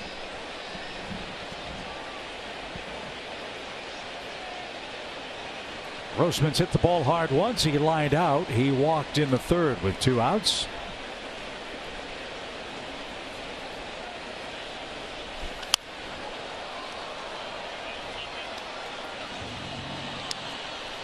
And now a 2-2 count.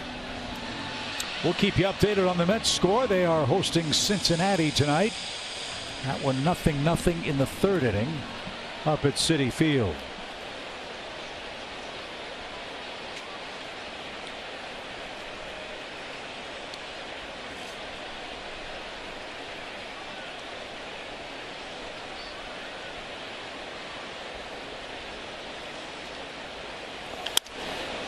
Right back where it came from, but into the shift and a close play. But Grossman's retired for out number 1 in the 6th inning. Bogarts can really pick it at shortstop. 1 away. And Marcell Ozuna is the batter. Got to get this guy going. Marcell is in a cold spell. 1 hit in his last 18 at bats, including an 0 for 2 tonight.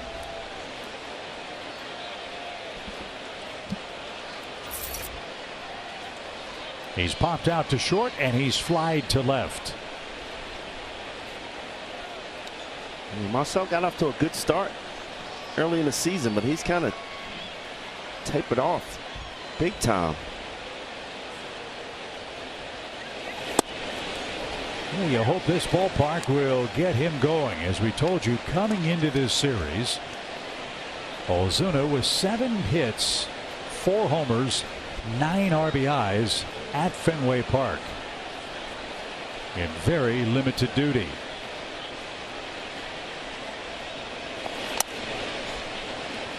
And when Ozuna's going good, I mean, you cannot throw that inside pitch to him, but lately he's been taking those pitches and he's seen a lot of pitches away, sliders away, fastballs away, and until he starts slapping that ball the other way, he's going to continue to struggle.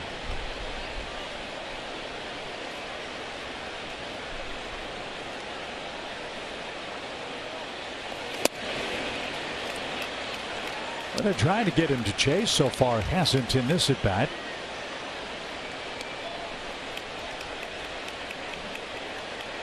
Two balls, 1 strike. Marcell, the Braves' 7th place hitter here in game 1. You remember back in 2019 when Marcell was just crushing the ball all over the field. He was hitting home runs the other way, and we haven't seen that this year. Bogarts handles his 2nd ground ball of the inning. 2 quick outs, and Orlando Arcia is the batter. He too has grounded out twice.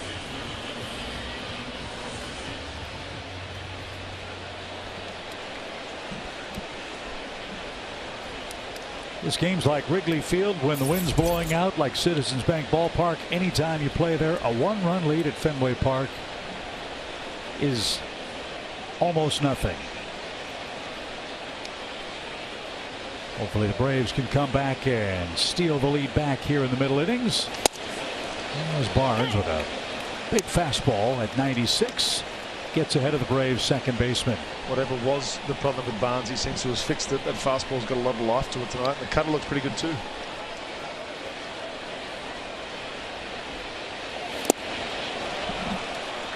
Wow.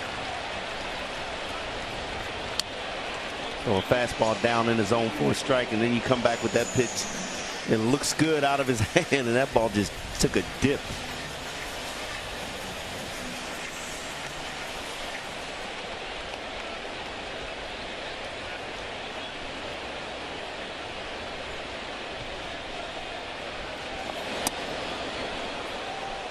That's the old 50-foot breaking ball.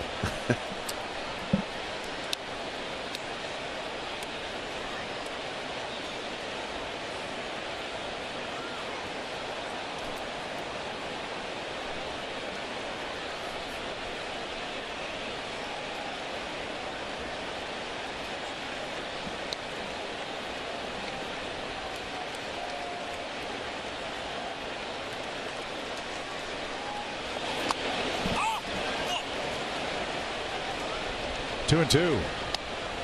Good take there after swinging at that first slider. You recognize it now. See if he can get a good fastball to drive somewhere.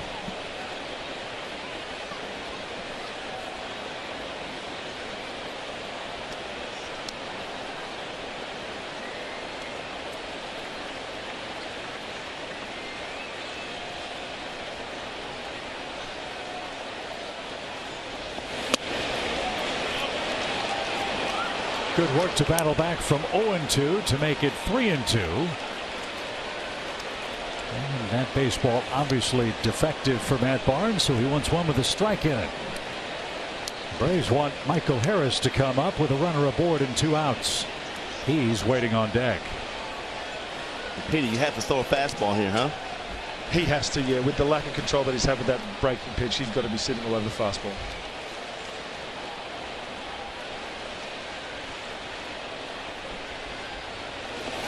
And he missed with that too. So a 2-out walk opens the door for the Braves.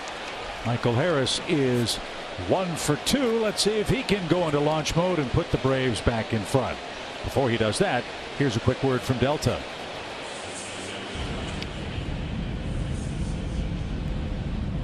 Delta, proud to be the official airline of the 2021 World Champion Atlanta Braves.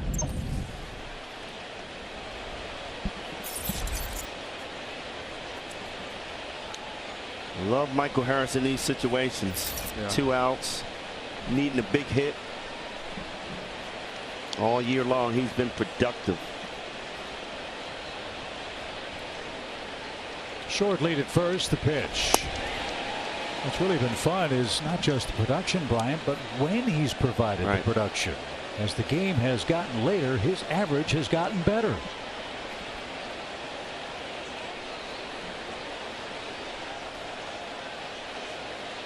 And the Braves have been awfully good with 2 outs again tonight. All 3 of their 3rd inning runs came with 2 outs. A Riley 2-run homer, a Contreras run-scoring triple.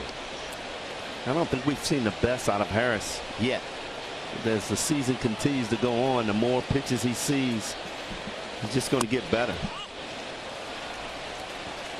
Barnes really struggling with anything off speed at the moment. So if I'm Michael Harris, I know he went in the monster today. Let's try and put one on there. As Barnes comes set, you know who he's looking at in the on-deck circle. Ronald Acuna Jr. waits next. Big sigh, stretch, and the pitch. That's over the roof off to our left. It's 2-1.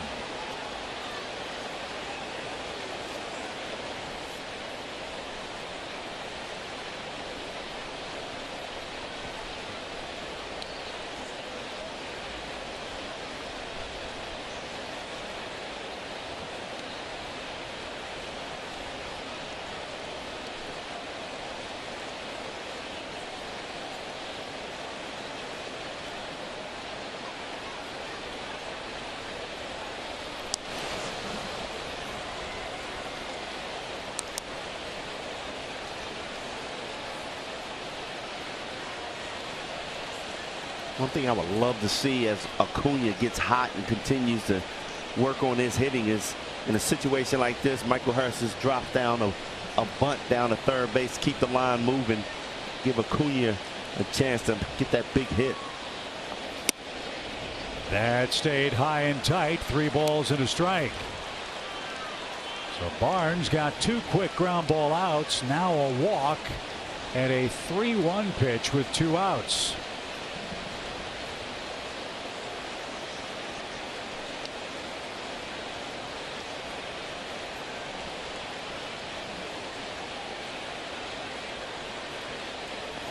Swing, line drive into left center field. That's down for in. Arcia around second on his way to third. Ball up against the monster. They're going to bring him home. Here comes the relay throw. Instead, it's held on by Bogarts. Michael Harris goes the other way. And again, the Braves with 2 outs. Strike. We're tied again. 5-5 game. Just a great piece of hitting. Got the count in your favor. 3-1. Got a fastball up in the zone. Stayed on top of it. And drives it in the left center. Man, he continues to impress me. Look at that fastball. Up, middle of the plate, goes the other way. And Arcia, 2 outs. He's running on contact, scoring easily here. What's so impressive, too, is that's a fastball inside to Michael Harris, and he's able to put that ball over the shortstop head with power and off the fence. I mean, he does a great job of getting his hands in.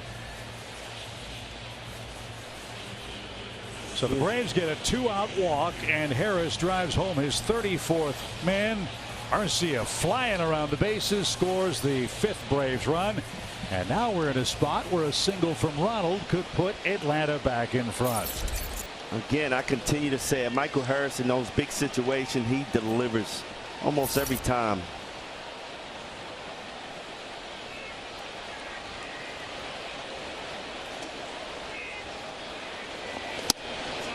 The later the game, the bigger the impact for the Braves rookie center fielder. And now Acuna with an infield hit and a run scored in his 3 trips to the plate. A chance to get the Braves in front here.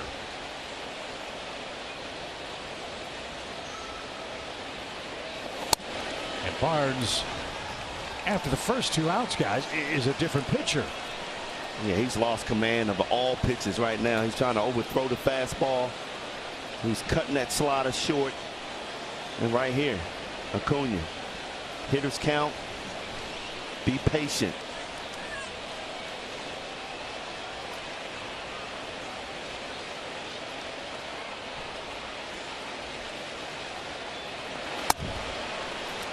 Great job. There is action in the Boston bullpen. Not sure how much longer Barnes will stick around in this game. I would imagine it's a teeny tiny strike zone for Ronald.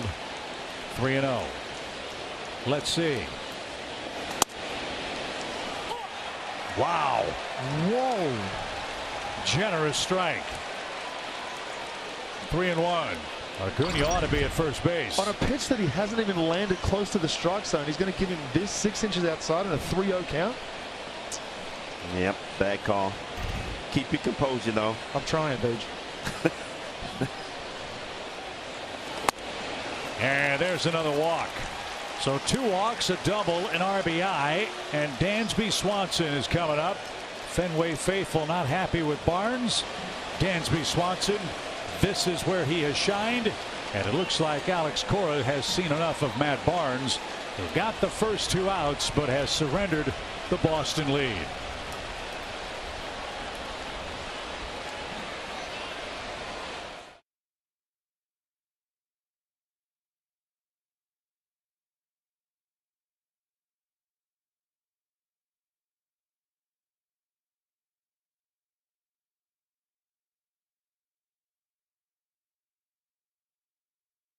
In Boston, the Braves have tied it up. Hey, we know those lovely ladies, Anna and Donna from our Delta Airlines flight crew, enjoying the festivities here at Fenway Park. And we couldn't agree more, Anna. Yes, go Braves indeed.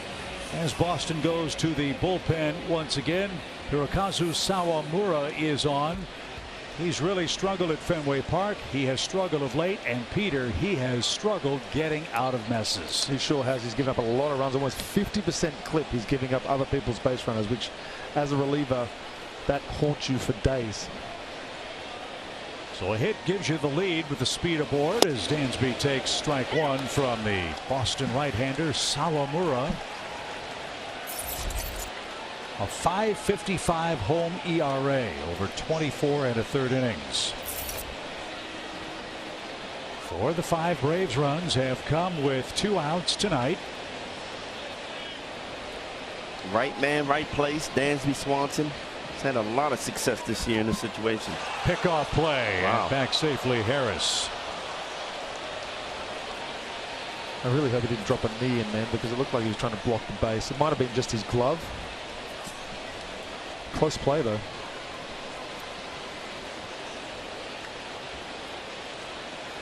Arroyo playing almost behind the second base bag. Dansby has been wearing out the right center field gap for the Braves. If he does that, it'll be fun to watch Harris and Acuna fly around the bags. 0-1 count. And quickly 0-2. Sawamura features a split finger pitch, and Dansby fouled that off. Split fingers are real tough. You gotta, if that ball starts out down low, you gotta lay off of that pitch. You gotta wait for one up in the zone, which is really tough to do.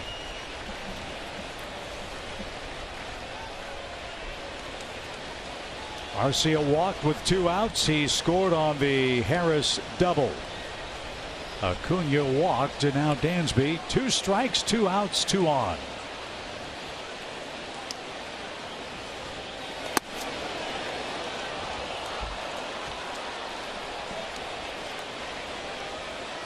This is where Dansby's so good. Gets a quick 0-2 count, and he works the count back in his favor.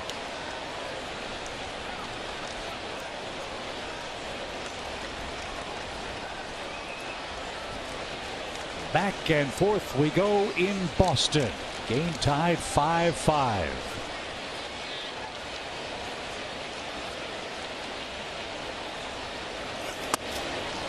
There's your point, Brian.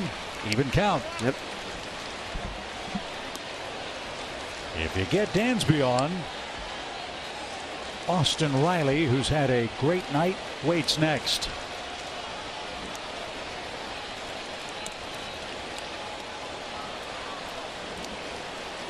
Just keep the line moving. Find a hole somewhere. A bleeder between first and second might plate a run. 2 balls, 2 strikes.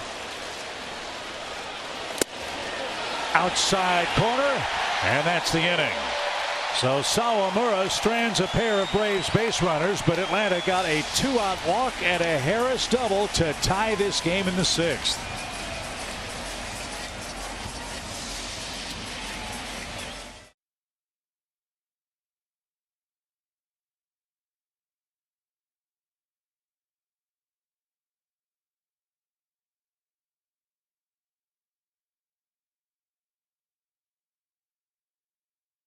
TV's now $64.99. Watch all out-of-market regular season games live or on demand, plus MLB Big Inning.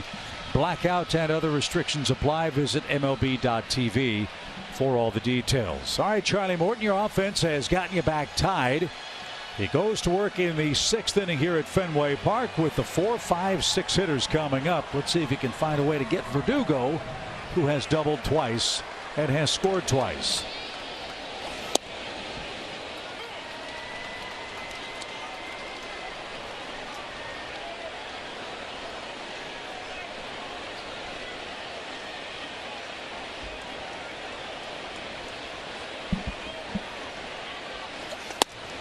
There's a strike.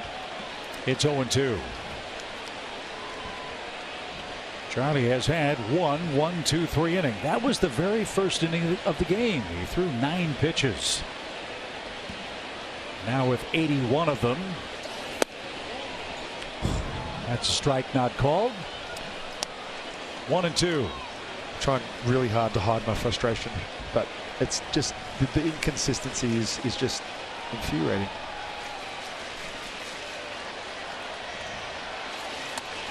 And then you almost hit him in the back foot. And now all of a sudden, Peter, from 1 out, you've got a 2-2 count and a big pitch in a tie game. Colin McHugh up and throwing for the 2nd time for the Braves. When you talk about inconsistency, you mean it's just command is so off? I'm talking about the inconsistency from the umpire calling certain pitches in certain zones and not calling them very next at bat almost. Okay. But Morton recovers and gets Verdugo for the first time, so no harm, no foul, 1 out. And J.D. Martinez, the hitter, where Charlie has really had his way with a very good big league hitter. 2 sliders, Peter, and he's been erased on strikeouts in both of his at-bats. Yeah, it's almost like he's had the perfect pitch sequence to have J.D. guessing incorrectly each time.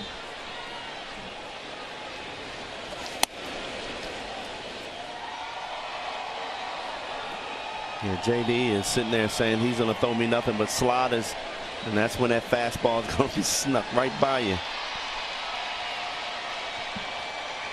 To me, that was a great first pitch, fastball away.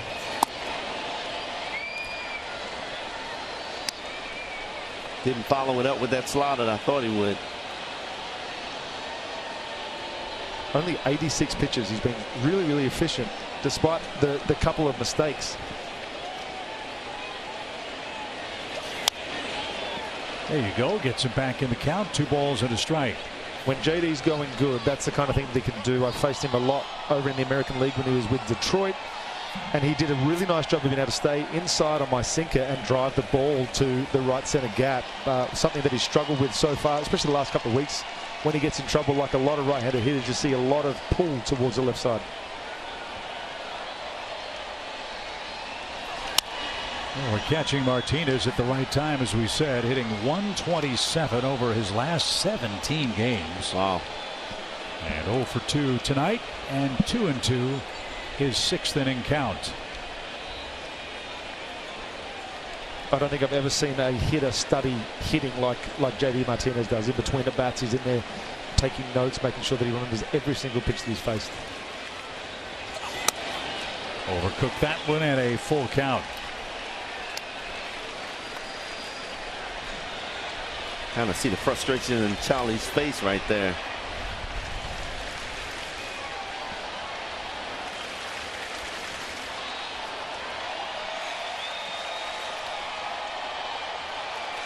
So a full count pitch, base is empty, 1 out.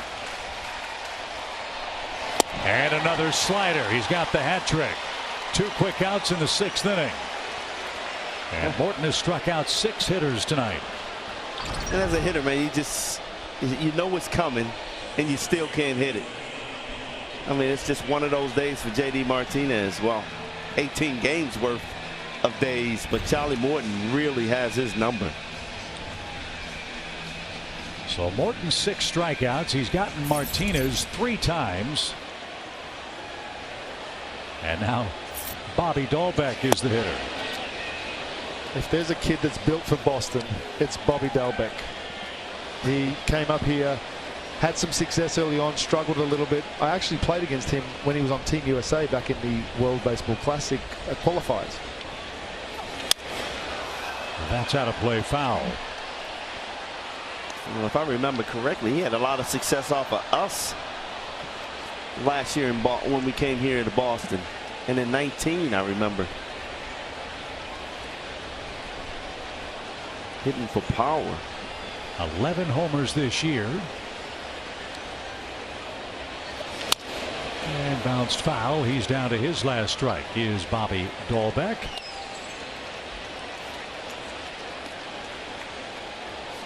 He's listed as a first baseman, third baseman for the Red Sox. And he has been a clutch performer. Of his 11 home runs, 9 have tied the game or put Boston in front. We don't want that here with 2 men out.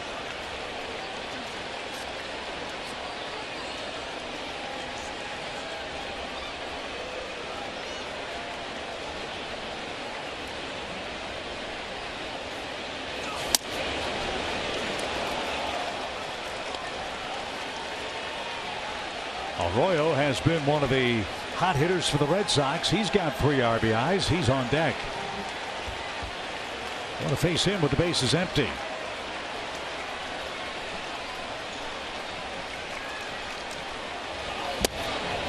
Struck him out. Charlie Morton has his second 1-2-3 inning of the game. He has struck out 7 men tonight. He holds serve. Now the Braves bats go to work in the 7th. Riley, Olson, Contreras. Great game in Boston. 5-5 to score.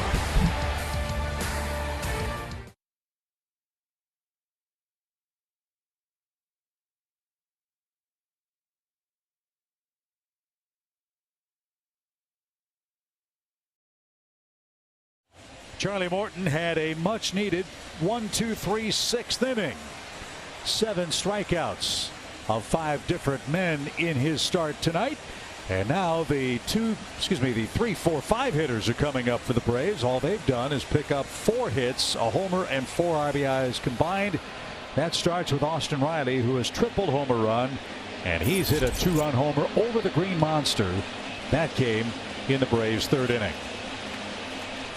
So guys, right time. A chance to take the lead off of Mr. Sawamura.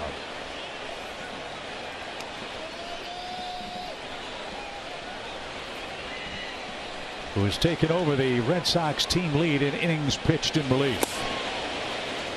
And that was downstairs. A fastball at 95. 1-0 for Riley. Austin Riley really looks locked in today. He is fouling off some tough pitches.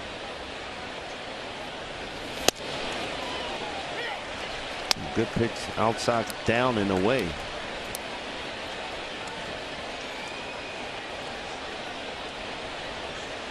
Here's something else that's been a nice improvement for the Braves.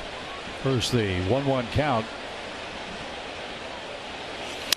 And foul back toward us. Don't know how this at bat's going to turn out, but after striking out 19 times in the finale in New York, the Braves tonight have struck out once. They have put the ball in play and given themselves a great chance. Well, it's a couple of tough guys you had strikeouts on, Scherzer and DeGrom. No question. The 1-2. Skipped up there, even count. But if we learned anything about the New York Mets, the way the Braves are swinging the bats tonight is how the Mets swing the bats. Yeah. You put it in play, you give yourself a chance, and Atlanta's done an excellent job of that here in Boston tonight. As Riley's made contact 3 times, the 2-2 pitch. Not this time, though. That ball darted out of sight, a splitter.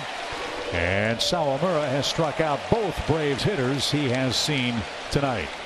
It's just such a tough pitch to lay off because it looks so much like a fastball for the longest time. It's almost like a sinker, but it doesn't move until the very, very last minute. Yeah, it just drops off the table. I remember Kurt Schilling had one of the best split fingers in the game and used to own me with that pitch. Like you said, it looks like a fastball out of his hand that just drops off the table. And Olsen has a hit and a walk tonight. And a dribbler back to the mound. Sawamura will underhand to first. Quickly 2 outs in the 7th inning. And William Contreras will be the Braves hitter. I thought for a second he was going to try and beat Matt over there and have a leg race, but he decided to flip it over. But there's that split again.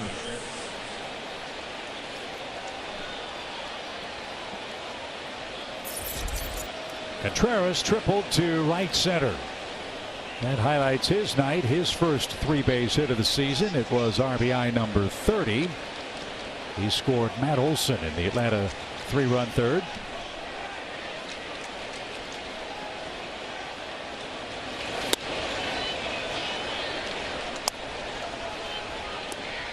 Hope you'll stick around for the stretch. It's presented by our friends at Georgia Natural Gas. Nick and Trevor are standing by in our Atlanta studios. Big night for Austin Riley, who hit his 30th home run. Let's see if Contreras can pop his 16th and make it a happy visit to the Georgia Natural Gas stretch.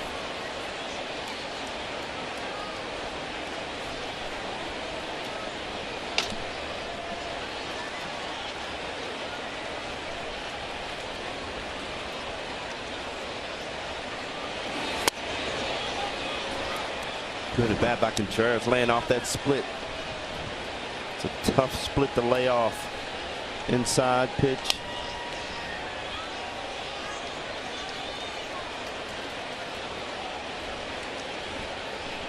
They can throw you a strike. It's 3-0.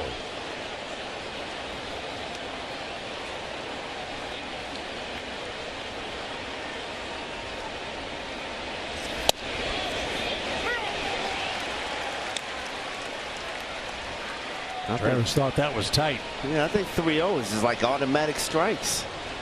That pitch was a little in. Well, all bets off now. 3-1. Nobody on, 2 outs.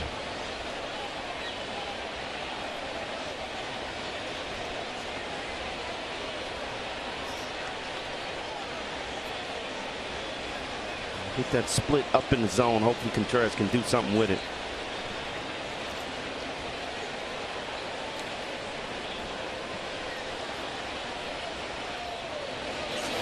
Nope. Missed badly inside. It's another 2-out walk. The last time Boston did that was in the 6th, and Atlanta cashed it in. So Robbie Grossman will be pulled back. Looks like Eddie Rosario will grab a bat here, as the Braves will go with a platoon matchup. Grossman's night ends 0 for 2 with a walk, and Rosario will hit with a man aboard in a tie game.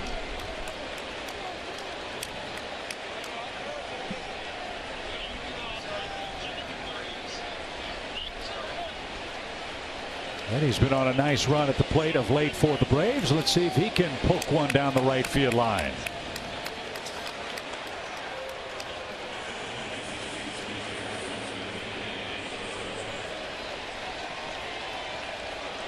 No surprise here with Rosario coming in to pinch hit.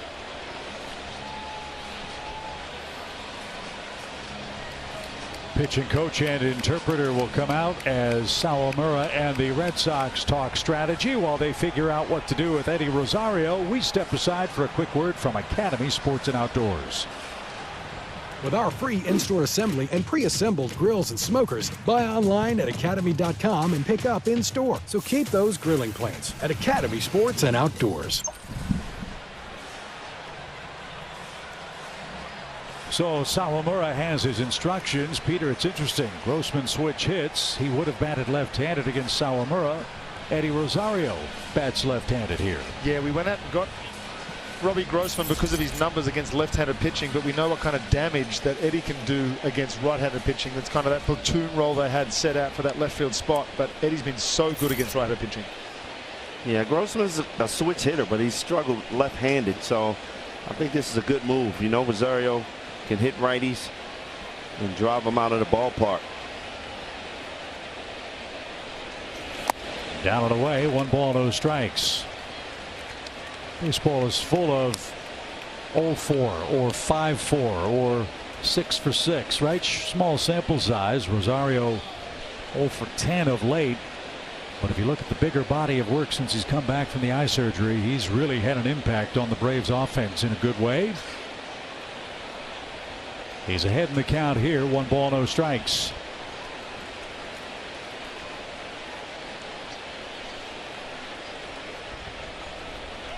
And time called.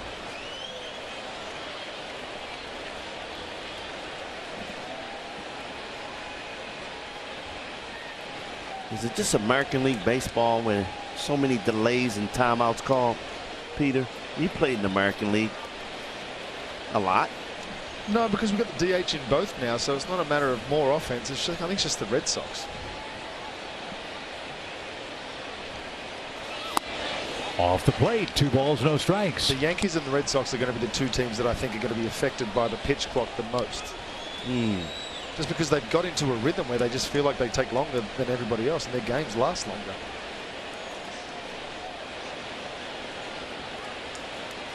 Well, you can understand the pace with which Sawamura is working. He's got a tie game with 2 outs. Runner at first, the pitch. Bounced up there, no chance for Plawecki, and that'll bounce atop the netting behind home plate. A very wild pitch. And on a split finger. And now a single could put you in front. Contreras at second, and the count 3-0. Well, as a catcher, it has to be a nightmare. You see a pitch bounce about 10 feet in front of you. It's a split finger, so you don't know which way it's going to kick. Very best case scenario is that you can try and glove it, but you see there it's just so tough and bounced off and landed on top of the net. I really think they made the decision that they want to face Ozuna here. He hasn't thrown a pitch close to being a strike against Rosario. Bogaerts has to tie his shoe as he kneels on the cut of the outfield grass in the shift. Knowing Alex Cora, don't be surprised if that's some sort of no-look pickoff move too. He's inching closer to the second base bag. 3-0 pitch. And ball 4, back-to-back 2-out walks, and I think you're right. They want the matchup with Ozuna, 2 on and 2 out in the 7th inning.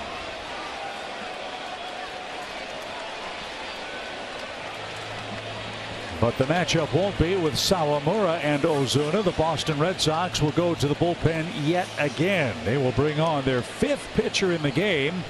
As the Braves have done great work with 2 outs all night, they threaten again to take the lead. 5-5 is your score. Late innings game 1 at Fenway Park.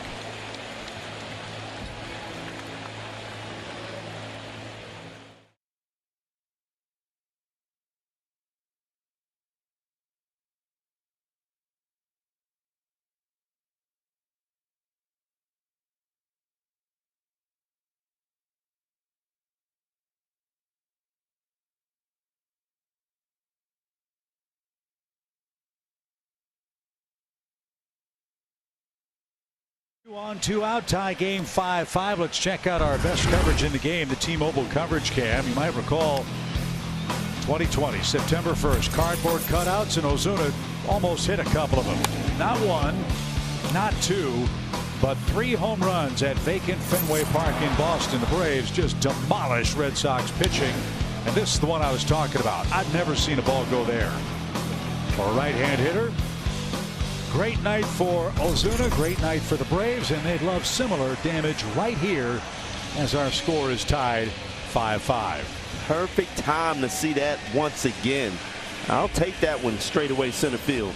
John Schreiber's had a really good year for the Red Sox. He allowed 2 runs against Kansas City on Sunday, so he's feeling a little bit under the weather, but he's been scoreless in 36 of 41 appearances this year. And since his appearance in April 27th, he's led the Red Sox in appearances since that date. Well, when Ozuna was going good, he wasn't just hitting home runs, but he was guiding balls to the right side. They give him a hole on the right side of the infield. That's a nasty pitch for a right-hand hitter to try to hit, right, Peter? I wouldn't know. Yeah, I do know. I'm kidding. Yeah, that's my bread and butter. You guys are the ones that I did not like facing. Guys dropping down because that slider just goes a long way. So how do you hit it, Brian? You know it's going to look like it's coming from behind your ear. You got to get your hands in and try to go the other way, because he throws that sinker in. It's just going to be it's going to break your back. So if it's a strike, but usually you're going to get a lot of sliders away. So try to go with it. He took that one right down Lansdowne Street. 1 ball, 2 strikes. And the beautiful thing about throwing from this arm angle is that one pitch sets up the next one. If you throw a fastball in, then the next one's going to be a slider away, or you can go fastball in, but both look totally different coming out of the hand. Well, I hope he makes a mistake with a slider. Almost threw that to the backstop. 2-2. That pitch hasn't been as good as the fastball, Peter. What do you think he throws now with an even count? I still think he's going to go with the slider because he has that base open. He's got 2 pitches to try and get Marcel here, and he saw what he wanted to do by throwing that slider first pitch.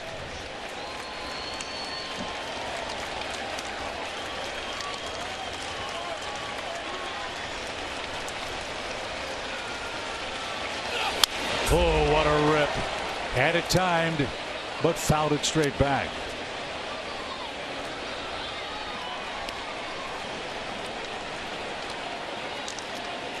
So Ozuna took a fastball, center cut for a strike, fouled that one on the inner halfback foul. Let's see if he looks for and hits the slider. Runners lead, the 2-2. Swing and a miss. It was a slider, but it was on the inner half of the plate. The Braves threaten in the 7th, but the game remains tied 5-5. It's time to enjoy the stretch. Here's Trevor back in Atlanta.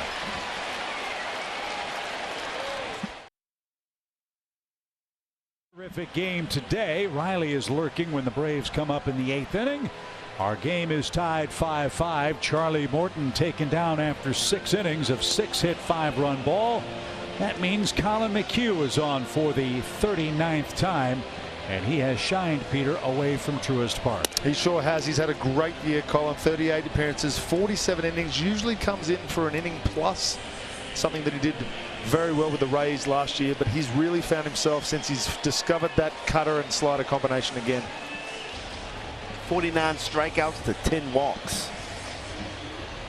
He's one of the 2 Braves changes in the home 7th inning. Eddie Rosario is taken over in left. He'll play in front of the Green Monster. And now let's see if Colin McHugh can take care of Christian Arroyo, who is 2 for 2 with a homer, 3 RBIs, and a run scored.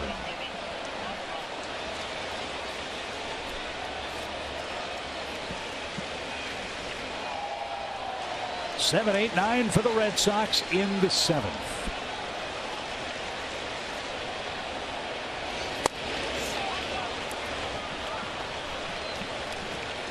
You've seen that pitch called a strike, huh, Peter? I saw your reaction. I'm going to tell everyone that. That's for you and me.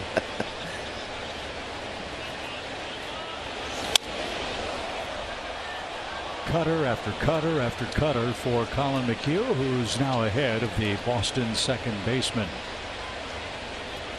It was a cutter from Charlie Morton that Arroyo hit to straightaway center field, so he's got to be careful not to leave it middle.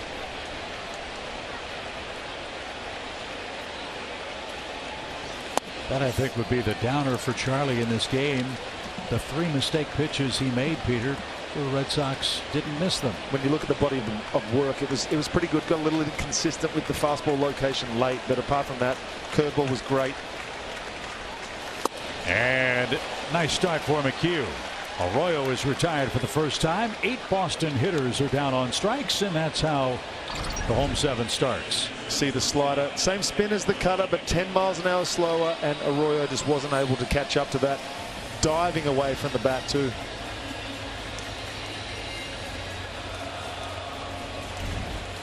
So Kevin Plawecki, the Boston backstop, is up. He is 0 for 2 with 2 ground ball outs.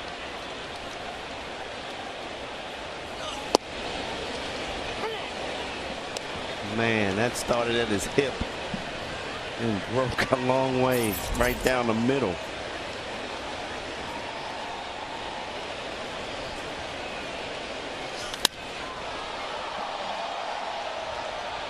Upper deck foul right side, 0-2. Another cutter.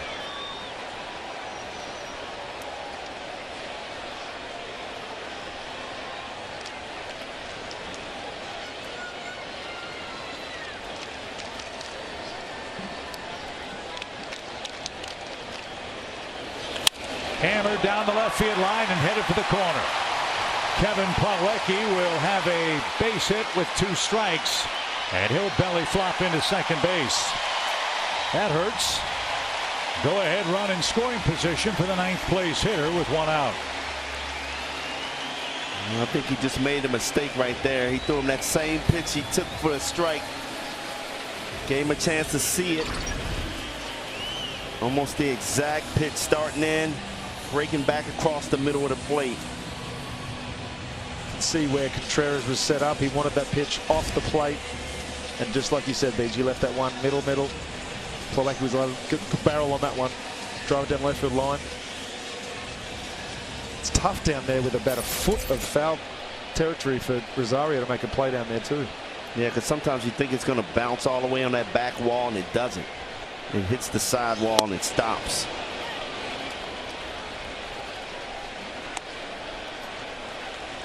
Yep, you got the garage door to worry about down there. You've got the padding, which doesn't go all the way down to the warning track. All the other angles all around this outfield. Not an easy place for a visiting team to play. As Duran is the batter and quickly finds himself down 0-2. He hit a long home run in the 5th inning for Boston. That scored their 5th and final run to this point. A.J. Minter is up and throwing in the Braves bullpen. That's in case the game gets into the hands of Devers. He's lurking in the hole here in the 7th inning with 1 out.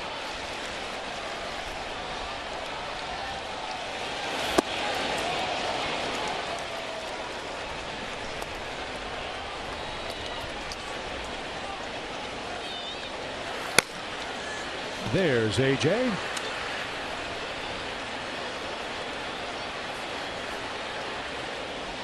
And here's McHugh versus Jarren Duran. A ball and 2 strikes.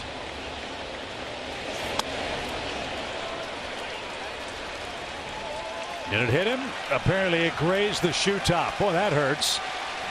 A double with 2 strikes, and now McHugh with a hit batsman with 2 strikes. And that'll bring up Tommy Pham. The Braves are going to take a look at this to make sure it did plunk him, and apparently it did, so no challenge. Oh, just clipped the front of the foot. Wow. I didn't think so.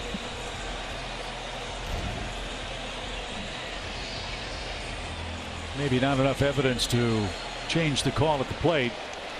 So now the Red Sox 1st and 2nd with Tommy Pham up. He's homered, walked, and struck out. Get a ground ball here. Strike one.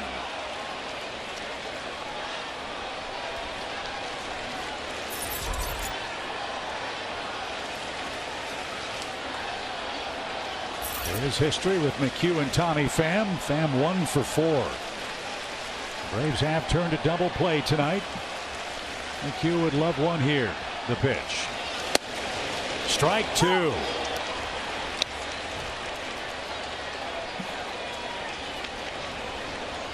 Pham hitting .273 with runners in scoring position. 3 home runs, 32 RBIs on the year. Make a good decision with 2 strikes. There you go.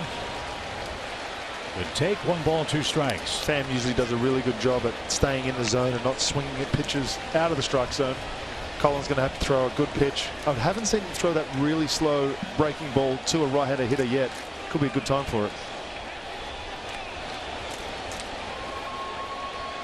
Plawecki, a catcher, the lead runner. The pitch is bounced foul. Try the inside corner.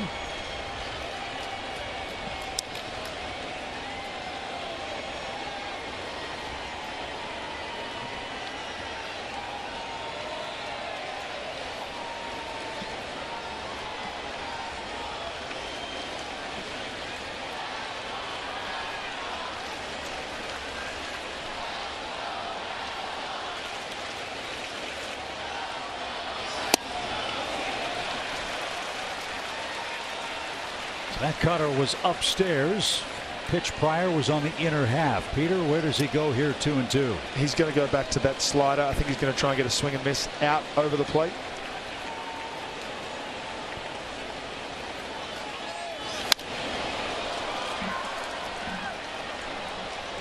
Came with the cutter. Pham fought that off to our right. We'll try again. Long at bat here with McHugh and Tommy Pham. Not seeing the same action on that cutter that I've seen recently from Colin. He's going to want to get something either off the plate or moving away from the plate.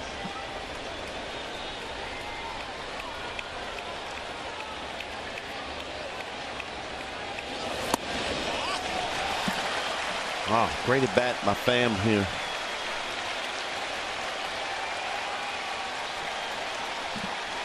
It'll be Devers and Minter, barring a double play.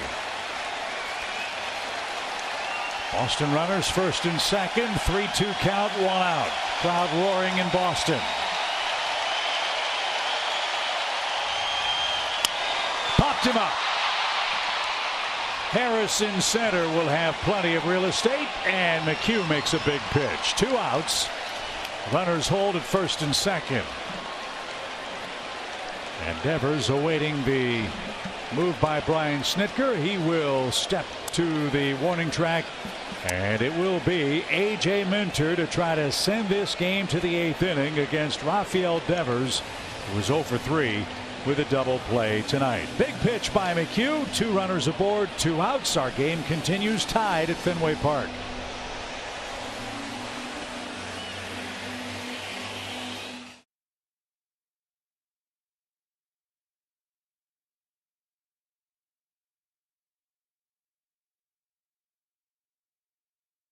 Bye. Toyota. Visit your local Toyota dealers today. Toyota, let's go places. The Georgia Lottery. Today could be the day. And by Yellowwood. If it doesn't have this yellow tag, you don't want it. Great ball game in Boston, Mass. We are indeed at Fenway Park. The Boston Red Sox and the Atlanta Braves in game 1 of 2. And here's your featured matchup, lefty-lefty. Minter versus Devers. 2 on and 2 men out. AJ's having a good year. This is the kind of situation you dream of as a reliever. Wow, I'd like to hear that, Pete. You dream of this situation against Devers? You just dream of being able to come into situations like this, get the job done, and walk off knowing you've done something to help not only a fellow reliever, but the team get off without getting up and run. And look, this is one of our best against arguably their best left-hand hitter against left-handed pitching. Just what you'd want in a game like this. Well, AJ's faced him 1 time, struck him out. And he's ahead here, 0-1, 2 on, 2 out.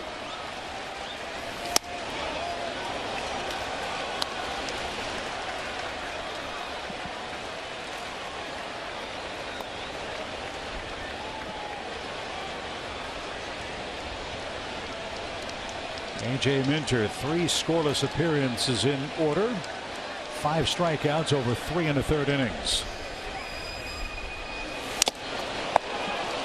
That got the mask of Contreras and the home plate umpire. And Devers fouled it away. It's 1-2. So much happening right now. This feels like the at-bat that's going to decide what happens in this game, honestly. Intensity. Contreras just took one off the face mark and bounced back up like it was nothing. Devers took a hack like that wasn't 97 miles an hour on the black, and Minter's making a pitch like this is exactly why you watch baseball. Wow. Here it is. Hit me. That's what AJ's saying. 97 in. Devers with that unorthodox start to his stance. The 1-2. He struck him out. A.J. Minter blows away Devers, and Boston strands a pair in the 7th. We head to the 8th inning. Arcia, Harris, Acuna coming up. What a ball game in Boston.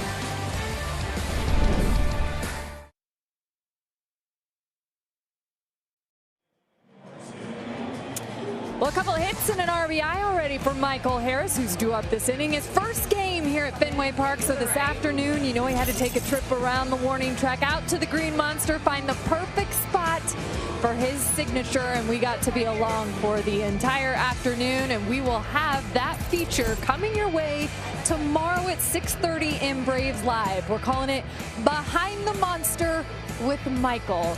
See what I did there, guys? Nicely done, Kel. Like it. Hey, And Kelly. here's a teaser for you. You guys know how many signatures are back there, right? It's crazy. So you got to find one and find the spot that you'll remember. And he found one right next to a teammate of his that's going to help him remember it. So Kelly, you didn't see my name in there? how many times you sign it, Beej? Just one. I didn't. Was it really big? I tried to make it really big. Is there a reason I should have seen it? That's my point. Yes. I mean, okay. Well, tomorrow, you know, when it's 99 degrees again, come on out there with us. We'll get in there and you can show it to me. Absolutely not. Well, I can assure both of you, I'm told by the weather forecasters, it's going to be in the 70s tomorrow. Oh, wonderful. Oh, I might come out, Kelly. It's cooled off a lot, actually, to be just being down here, guys. But Chip, you gone in there and signed it? I've not. I've Peter? never been back there. Nope. I definitely have. You have to do it, Chip. We got to get Chip down there, guys, tomorrow. You remember where you signed it? Oh, it's somewhere. Yeah, it's written in white. So you Somewhere. should be able to No find kidding. it somewhere. Well, Garrett Whitlock is the man on the mound for the Red Sox. He's like our Colin McHugh. He's a multi-inning reliever with a big arm, Peter, and you can think along with Alex Cora here with all these right-handed bats. Try to get him through two and see what happens with the Red Sox offense. On the ground, deep short. Bogart surrounds, throws in a hurry, and just in time, they got him. See if the Braves take a look at this. Bogarts has such a great internal clock. Harris isn't going to stand at the first base bag. How close was this? An eighth of a stride. And again, just Bogarts made that play look so easy, running in, backhanding, transferring the play, and then having to make that throw against Michael Harris, who runs a 3-9 to a 4 run up the line. That's just a great play. Give credit to Dahlback with that stretch. Well, power versus power here. And Acuna smacks that into left center field. That'll get down for a base hit. And Ronald with 2 outs will bring Dansby up. He picked on the first pitch. Acuna has a 2-hit night. Acuna has 10 hits on the road trip. Just a great sign. Getting 2 hits tonight. Got a fastball out over the middle of the plate. And hits a bullet. Whitlock's lucky that one came back, if I'm honest. That was a sinker that caught a lot of plate. Think about running here? I would love to get him in scoring position any way I can. Right-handed pitch on the mound, slow to the plate, yes. Acuna, 23 stolen bases. They give Dansby the whole right side of the infield as they hold Acuna at first.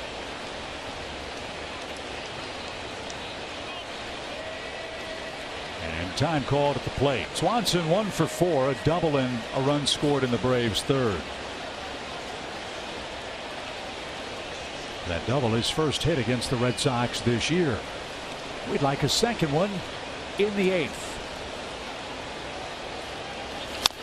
No movement by Ronald, and Dansby fouled it back. Strike one for the Brave shortstop.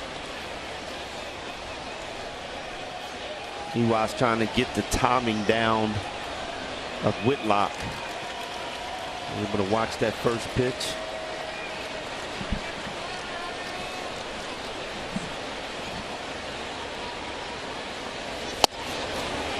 Caught the inside corner. Dansby couldn't pull the trigger. So he's down 0-2 with 2 outs in a tie game. Marcel Iglesias is up in the Braves bullpen.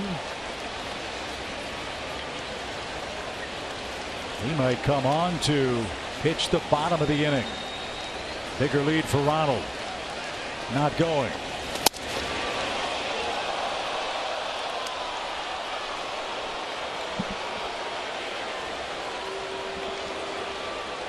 You hate to take the bat out of Dansby's hands in a spot like this, but if you do go and you get caught, Dansby would get a new set of strikes in the 9th. Yeah, it's not a bad idea to try to steal here.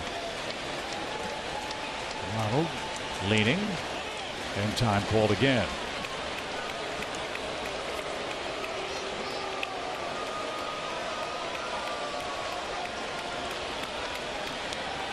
Outfield playing very deep, trying to cut off the alleys here in Boston. Short lead by Acuna, not going, and the pitch just off the plate. Boy, what a patient take there. And Swanson's back even 2-2. We have seen this about 100 times, it seems, since June 1st. And Riley is lurking in the on-deck circle.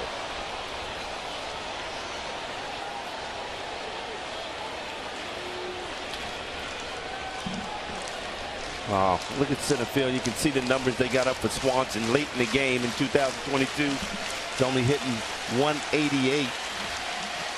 Change those numbers around. The wind will push that deep into the seats on this lovely Boston night. And Dansby will battle again. He fought off a 97-mile-an-hour sinker. How about that, being on the road and they put that negative number up there while you're at the plate? That would make you mad, Peter, wouldn't it?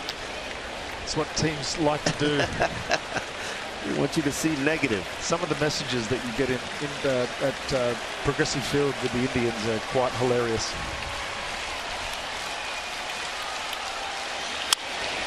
That's fouled past Wash, and that'll bound around down by Kelly.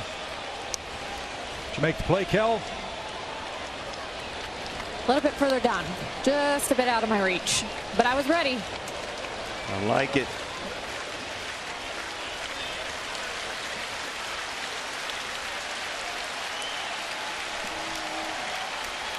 Good fight here with Swanson and Whitlock.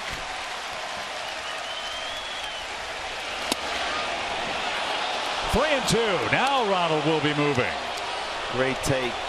That's the difference in Dansby this year. Being able to lay off of those sliders down and away for balls. The Braves just don't quit when they get to 2 outs. And now Acuna will get a chance for a flying start on a full count pitch. Whitlock has the sign he wants. Runner goes. Driven into right center field, base hit, that's down. Ronald around second, on his way to third. Wash is waving it. Here he comes. Relay throw to the plate. It's not in time. And the Braves take the lead. Dansby again. 2 strikes, 2 outs. It's 6-5. Well, he said there's your late inning numbers right there, Beach. That's right. I tell you, look up at those negative numbers. It will change your mindset really quick, and it did for Dansby. And how about Acuna? Just flying around the bases.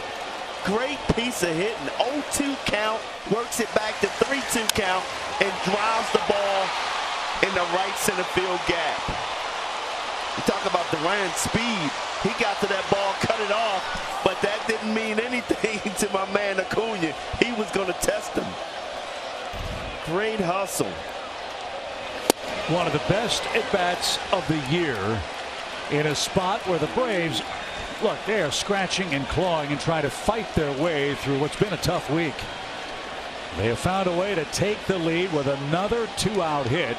It's 6-5 and Austin Riley is up. Popped up. Wynn playing tricks with this. Dahlbeck staggers but makes the play, and that retires the side.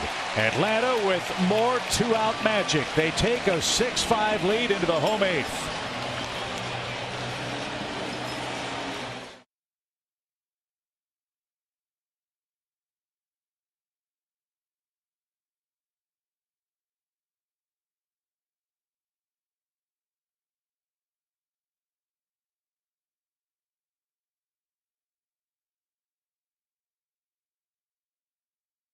Down 0-2 in the count with a 3-2 pitch. Acuna took off. Dansby served it to right center field. Ronald came flying around the bases, and Dansby Swanson with a 2-double, 1 RBI night. As I said, one of the most impressive at-bats of the year to give the Braves a 1-run lead. Wow, I'm just not surprised. I mean, we've seen it so many times this year. And again, man, this is a consistent year for Dansby Swanson. Tough out with two strikes, 2 outs. He finds a way to get it done. Unbelievable. So now Raisel Iglesias, one of the newest Braves, will have a chance to go through the 3, 4, 5 hitters for the Red Sox and protect a 1-run lead.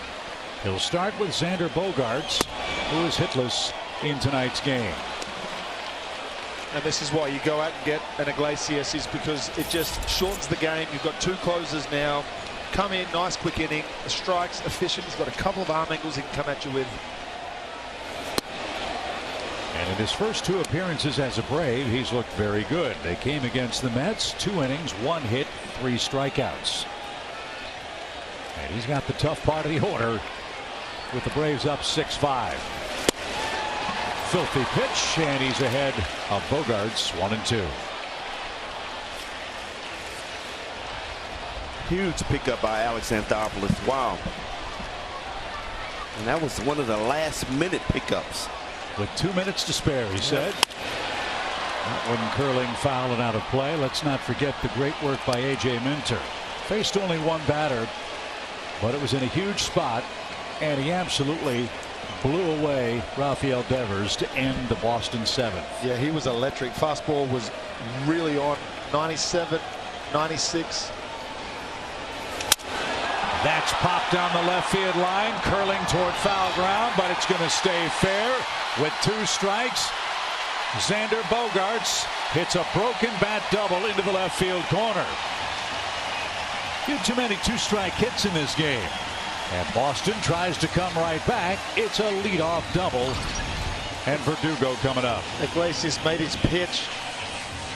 Unfortunately, he was able to get enough barrel on that. Broke his bat, kept it just inside the line down in left field. Nice play by Eddie again to get it off the wall and get it in nice and quick. Got work to do now. Verdugo, 2 doubles, 2 runs, and a ground out. He's got to get the runner to third at the very least for Boston. This is the second time Verdugo has faced Iglesias. He's 0 for 1. And a strike over the outside corner.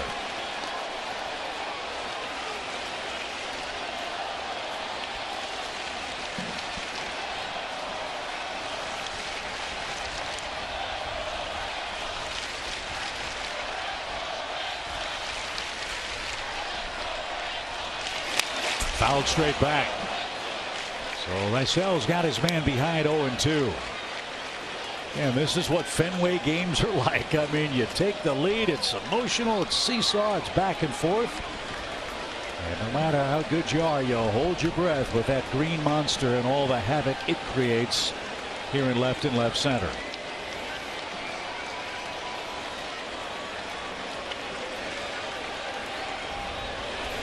Swing and a miss. Big first out. Verdugo chased. 1 out. And J.D. Martinez is the hitter. He's got the hat trick. 0 for 3, 3 strikeouts. Just a beautiful pitch by Iglesias there. Went with the changeup. I haven't seen that yet. It was perfect. 89 miles an hour. Bottom corner of the strike zone. You know Verdugo likes fastballs. Got a couple of hits off fastballs tonight. Great pitch. J.D. Martinez is 0 for 2. Riley moves over to hug the line at third base. Down and away. Ball 1. Martinez has had a tough night with Charlie Morton's slider. Now he's got Iglesias to deal with.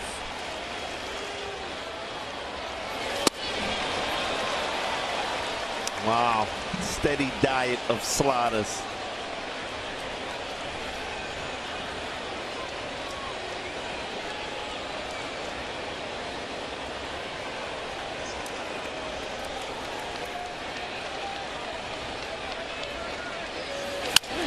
Line drive, softly hit center field, and Boston's going to tie the game. That slider got a little too much of the plate, and Boston's come back. Here we go, 6-6 your score. Couldn't even get it out of my mouth, but I was going to say you got to continue to throw those sliders down and away. He left one across the middle there, too much of the plate. J.D. reaches out there, and man, he's been clutch his whole career. Big RBI right there.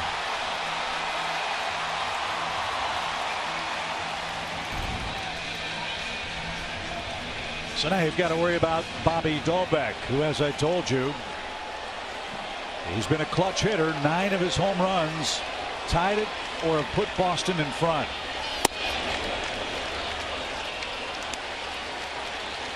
He is 0 for 2 with 2 strikeouts against Iglesias. 6-6 in the 8th. It's never easy. Nope.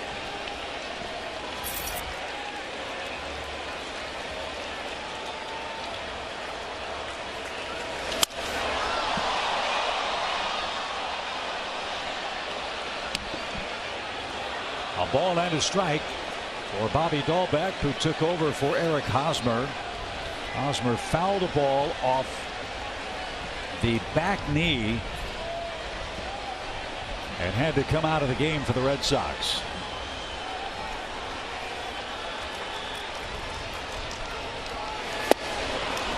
There's a better pitch, 1-2. When we get to the 9th inning, the Braves will have their 4, 5, and 6 hitters coming up. Olson, Contreras, and Eddie Rosario. Nobody up in the Boston bullpen. Looks like Whitlock will come out for a 2nd inning.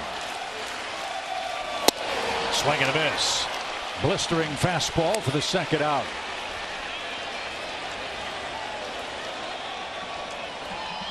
And here's Arroyo, whose perfect night ended his last time up. He struck out. He has, however, hit a 2-run homer and a run-scoring double.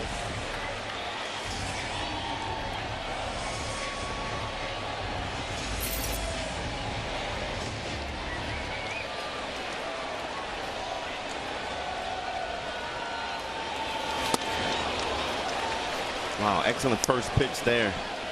Arroyo looking for a fastball. Got the slider down and away.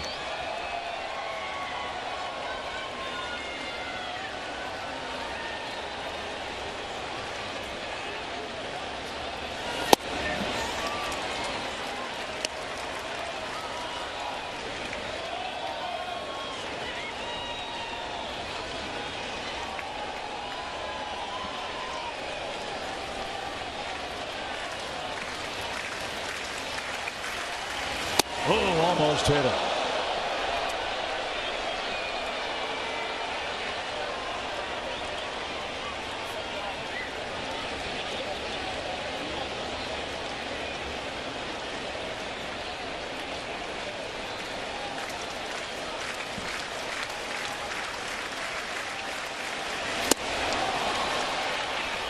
You could see that coming a mile away, couldn't you, Brian? No doubt about it.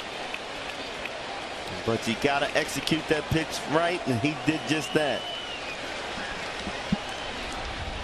Because Arroyo was looking for that same pitch, just couldn't handle it. Pop fly foul. The Braves give chase, but that's 15 rows up in the lower bowl. It's 2-2.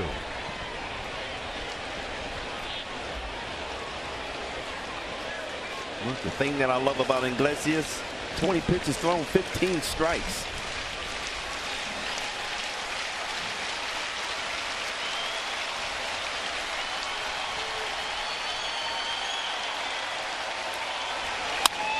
Serve down the right field line, and the short netting here.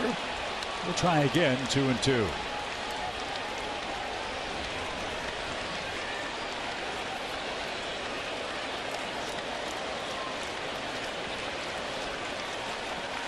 Marcel doesn't waste any time, does he? He does not. That's what I love about him. And you like that too. He struck out the side, but the Red Sox get a tie game on a J.D. Martinez soft hit to center. We go to the ninth. Matt Olson leads off.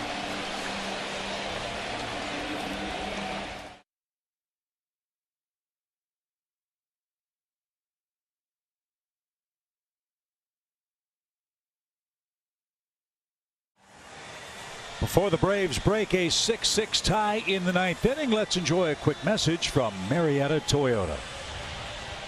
In Marietta, businesses come and go, and some remain and grow. Visit us at MariettaToyota.com to learn why it's always better in Marietta. What a game. The right guys are up for Atlanta. 4-5-6 versus Garrett Whitlock, who's out for his second inning. He got the first 2 outs quickly, but a Dansby Swanson double gave the Braves a brief lead. Olson has seen this man before. Whitlock has allowed Olson a double in 3 career matchups. 16 pitches, 13 strikes for him. And that came up empty. 0-2.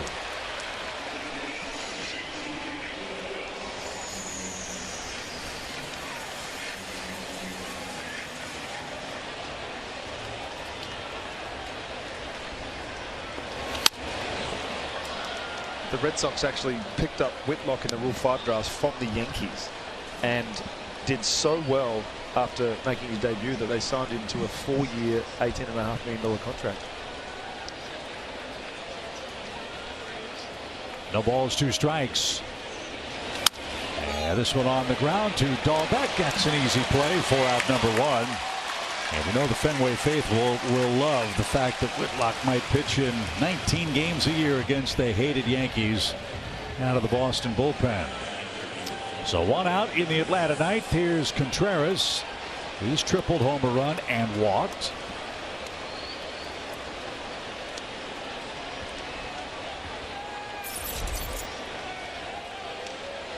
So Contreras a 1-for-3 game.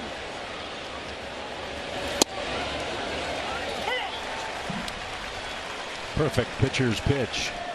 Kenley Jansen's up in the Atlanta bullpen. We'd love to see the Braves take a lead here. The Red Sox will have their 8, 9, and 1 hitters coming up in the ninth. Strike 2 at the belt. Wow. Whitlock's not wasting any time. Well, he didn't in the 8th inning. Got the first 2 outs and then ran into some trouble.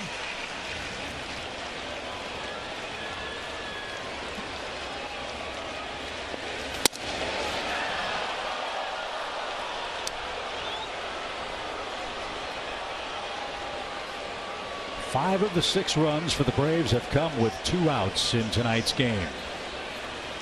There's only 1 out for Contreras here. Now they're 2 men out, and Rosario will be the hitter. 2 up, 2 down. Contreras complaining about a called strike early in that sequence. I think the first strike he thought was down and away. But he loses that argument, and Rosario up. Eddie walked when he came on for Grossman in the 7th inning.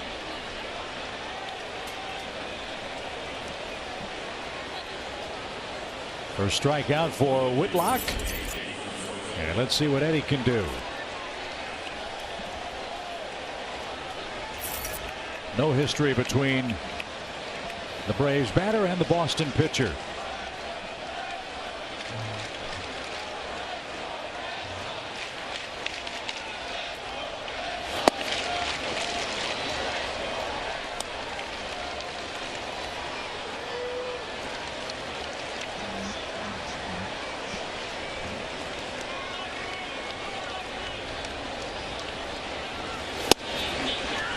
And that ball backed up. 96 miles an hour and an even count. If Eddie can reach, Ozuna's on deck. Braves down to their last out in the 9th inning in a tie game. On the ground into the shift. And the peg to first is in time, and that sends us to the bottom of the 9th inning. 6-6 game, game 1 in Boston.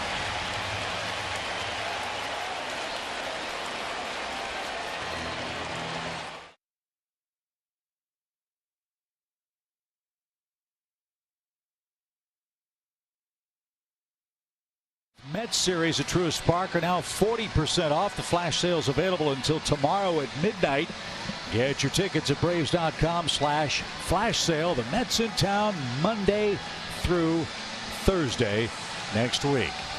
To the bottom of the 9th we go. Kenley Jansen is on to try to force inning number 10. Jansen will face the 8, 9, and 1 hitters for the Red Sox here in game 1.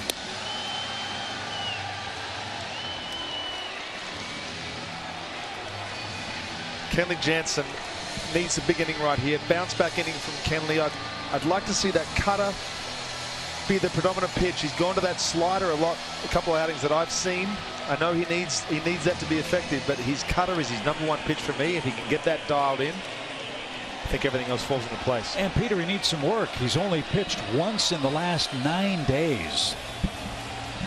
And that was after coming off the IL as well. Correct. So he's got Kevin Plawecki, Jarren Duran, and then Tommy Pham for Boston.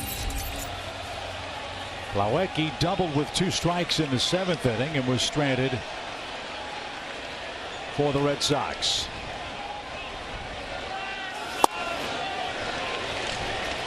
Missed strike. That's been a strike all night. It's been a strike for 130 years, BJ. Man. Well, you know, Contreras is barking after he got rung up on strike 1 in his last at bat.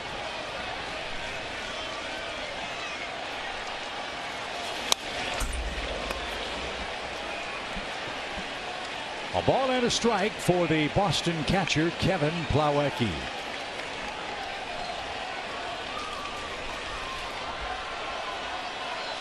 Kenley's the 5th Braves pitcher to work. The Braves playing no doubles on the infield for the right-hand hitting Boston catcher.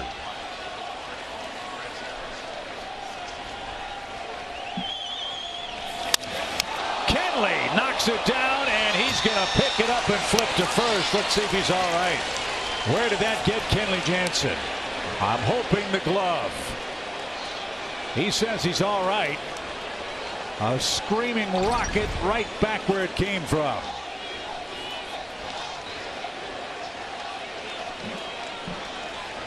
Strange one there. Where do you think it got there? Did it get him on the pitching arm? Armpit. Like right under the armpit, yeah. Hopefully the adrenaline kicks in and it doesn't start to get too sore. That's a tough spot to get hit. Obviously you use that a lot when you're throwing.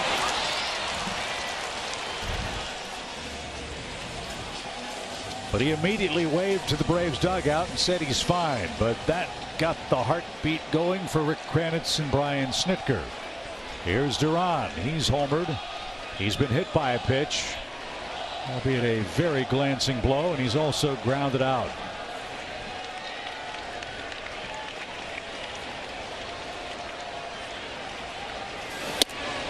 Keep an eye on Jansen after that comebacker. 1 ball, no strikes. The thing to watch with Kenley is that he's such a big man and there's so many moving parts that if one thing is off, he can be totally off with his release point and then obviously with location.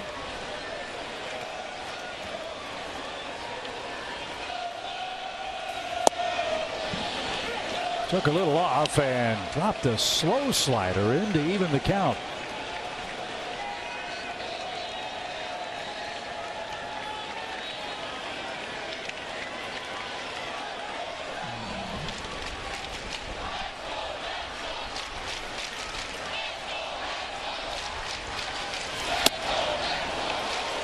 One and two.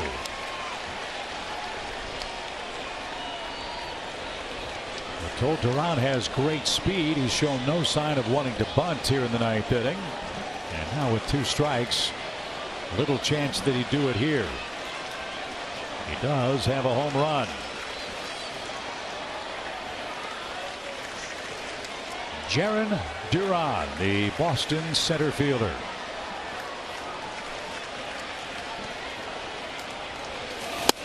Kenley fires it right on by. 2 outs. I'd say the armpit feels pretty good. You saw the classic 2-seamer to a left-handed hitter up and away by Kenley. 95 miles an hour. First time we've seen that in a few outings. He just let it absolutely rip top of the zone. Nice pitch. That's one of those angry pitches right there. Had some rise to it, running away from Duran. That's a good sign. The chance is okay. Tommy Pham is 2 for 4 against Kenley in his career. He is 1 for 3 tonight. He hit a home run. 1 of 3 off Charlie Morton. When we get to the 10th inning, don't forget we've got the ghost runner in play. The Braves will get a free base runner to start the inning. It'll be Eddie Rosario with the lower third of the order coming up for the Braves. 6-6 game, nobody on, 2 outs.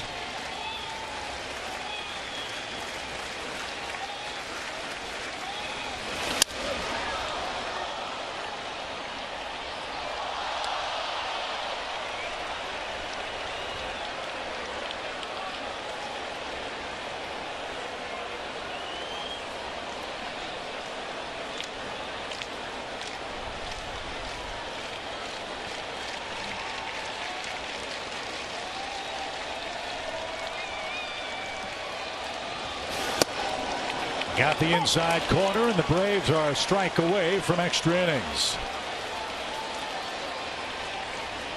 Good location there. Fastball in. Didn't get that pitch first pitch.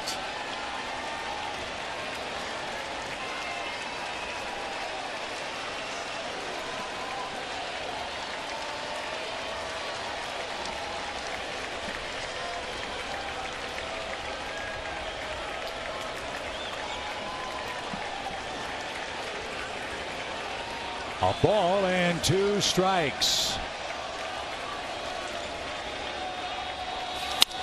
Into the left field corner. Tommy Pham is on his way to second. Another Boston 2-strike hit late in the game.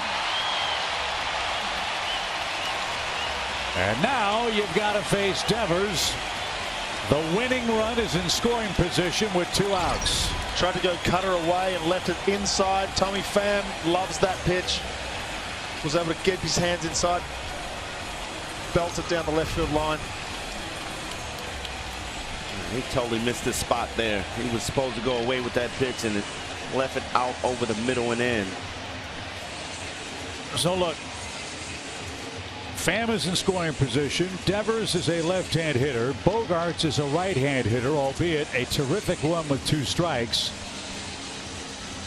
Is Brian Snitker asking Kenley who he wants to face in the spot? Yeah, out of respect. He knows he's one of the best closers ever, all time, and giving him that choice. Peter, if you had the choice, who would you face? I'm definitely not facing Devers, that's for sure. That's me personally, obviously. If I had Kenley stuff, I'd go after both these guys. I'd try and get him to... Now again, if I was dialed in like Kenley. Well, there's your answer. The Braves aren't going to pitch to Devers, but it really is the old cliche, pick your poison. Xander Bogaerts scored the game-tying run after he doubled to lead off the 8th inning. So an intentional walk. First and second. Bogaerts sitting on 47 RBIs.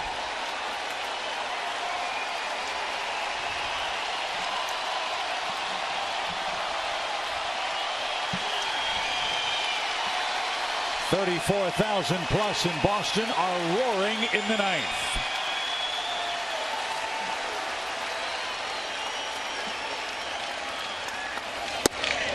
Strike one.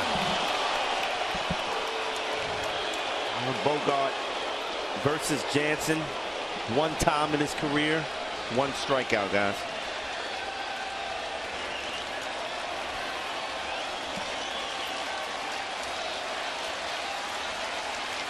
Twelve pitches for Kenley, 9 strikes. 2 on, 2 out.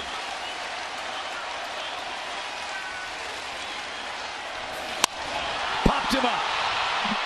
Straight away center. The decision worked to perfection. And we go to the 10th inning at Fenway Park. It's a 6-6 game in game 1.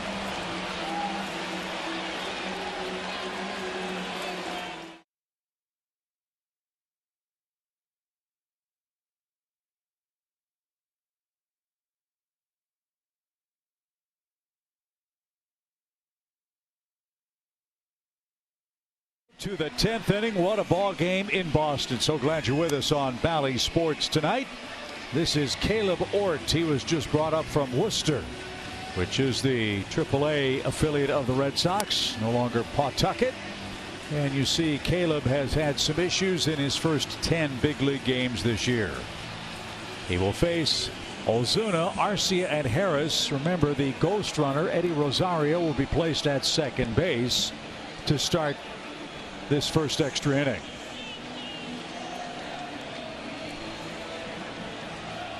I still haven't got used to it, but eventually it'll grow on me.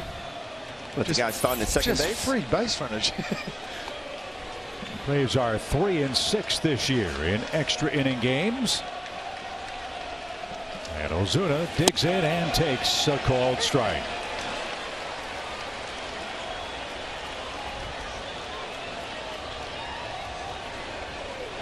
Boston is 4-4 in extra inning games. And look, you'd figure on paper the visiting team has the most pressure to score first because the home team gets the same rules we enjoy here, the free runner. Right. The away team effectively dictates what the home team will do. Ozuna didn't get that. Good fastball, 1 ball, 2 strikes.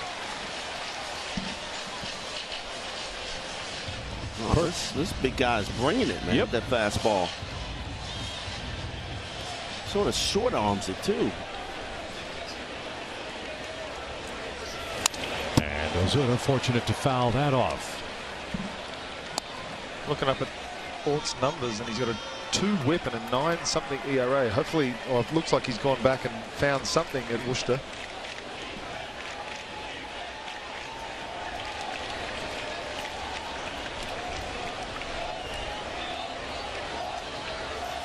Swing and a shot hammered toward left and a line drive caught.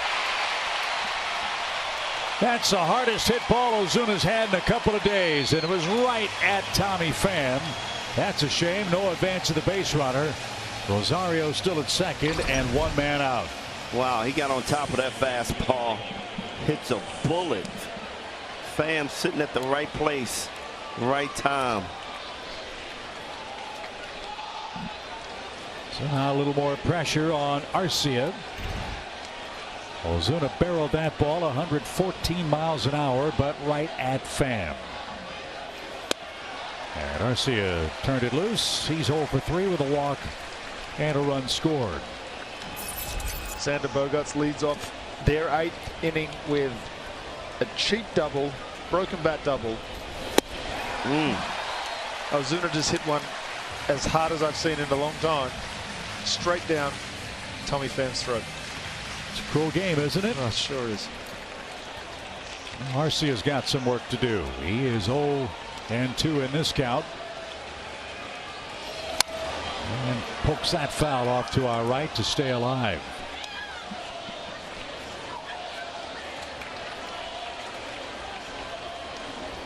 This big guy's not wasting any time, not wasting a lot of pitches.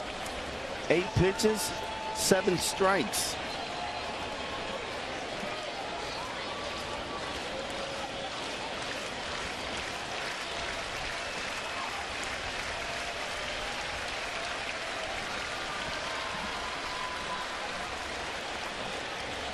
Home plate umpire looking toward the Boston dugout. Might we have a pitch count problem?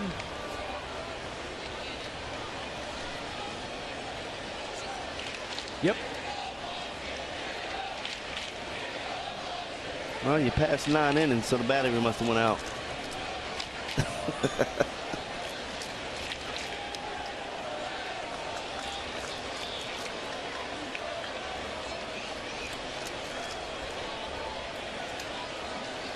Pete, we got to try that one day. Oh, absolutely. I'll play catcher, you play pitcher. I want to send you some pitches to throw. Yeah. I won't trick you at all, I promise.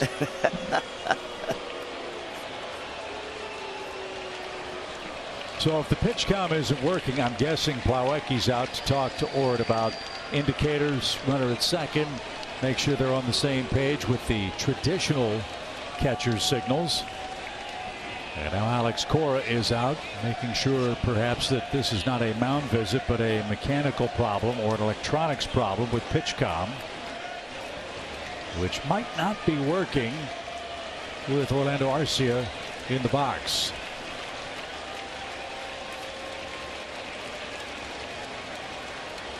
So I think that's what Ben May just said. This is not an all-important mound visit because of the technological snafu, but now it looks like everything's in working order. 0-2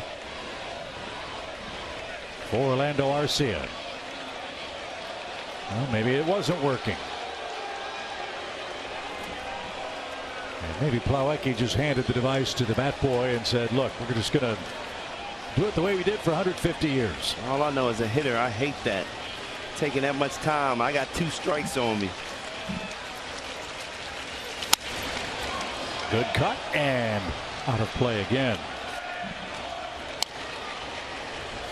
Definitely a distraction to the hitter.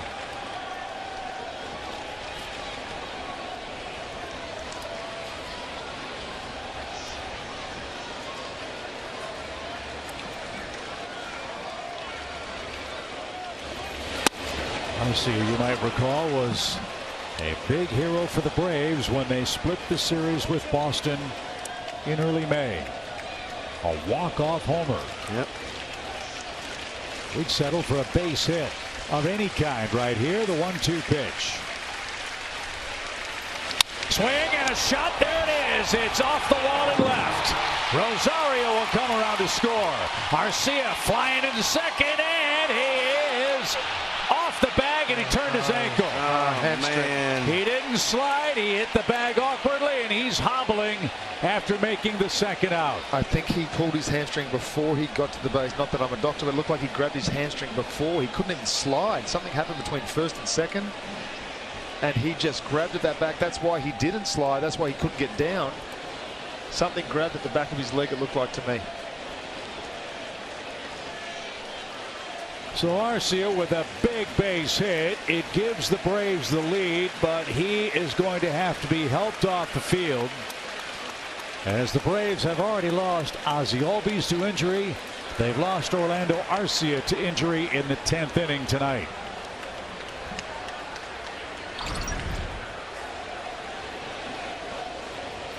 A grab right there.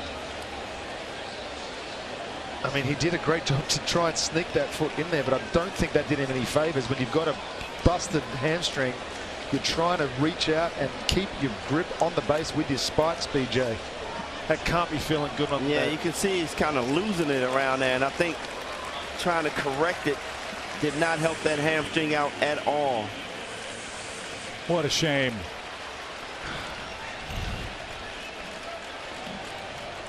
The way that he's walking down, it looks like a knee.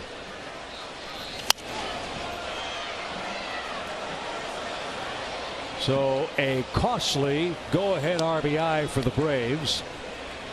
And you could see as Arcia went around the first base bag, he was really spinning in the dirt. He never really had a solid foothold. Right.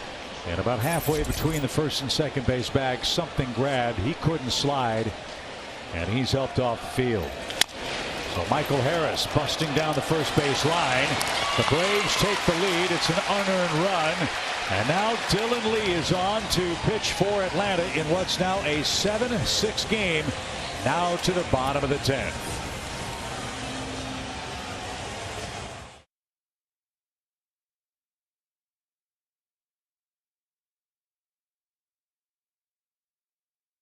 Over for Atlanta defensively in the bottom of the 10th inning. Great piece of hitting by Orlando Arcia to give the Braves the lead. What a shame. He's having a super year. Yep. He had to be carried off the field. And now Dylan Lee will come on. Same rules for the Red Sox. They have the ghost runner Bogarts at second base to start the 10th inning. Verdugo, JD Martinez, and Bobby Dolbeck are coming up. Braves need 3 outs for a 1-run win. And this is where the strategy kicks in. As a manager, as a home team, you have the opportunity to lay down a bunt, sacrifice bunt, move the runner to the third, and then you get one shot as a sac fly. If you don't get him in, you want to get one chance to drive him in. The new thought process is you want to get 3 chances to drive him in from second. I don't know what's going to happen here. If I was Alex Cora, I would probably let Verdugo swing the bat with the way that he's been swinging the bat today. And the Red Sox as a team only 2 sacrifice bunts all year. And Verdugo doesn't have them. So it's lefty-lefty here with Dylan Lee starting things off. Close call went Verdugo's way. Verdugo tonight 2 for 4. Braves trying to snap this 3-game losing streak. This has been a great game. And even count. 1 ball, 1 strike.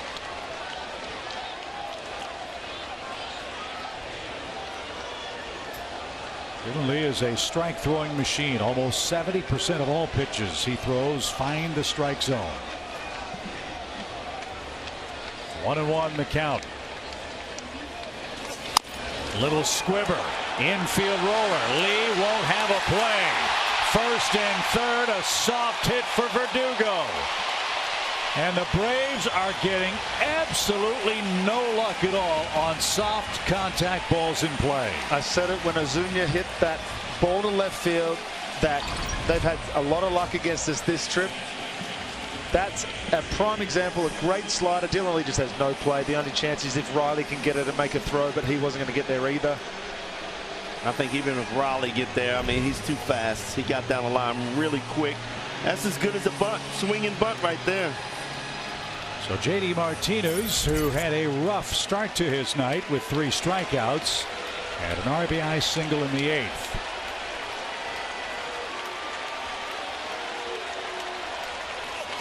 Out of play foul. You'd love a strikeout here. Then a chance to get a double play and end the game. Boston's thinking about contact of any kind, right side or in the air, to bring home the tying run. Bogarts. Atlanta is giving him the whole right side of the infield here. Great job by Contreras there. Wow, that is an outstanding stop on a ball that bounced before the plate. We talk about how Contreras has really improved since last year. His defense has been really good. Just laying out, getting in front of that ball, keeping it in front of him. There's a desperation with the way that he goes after the ball now. You can see that he's just improved so much defensively.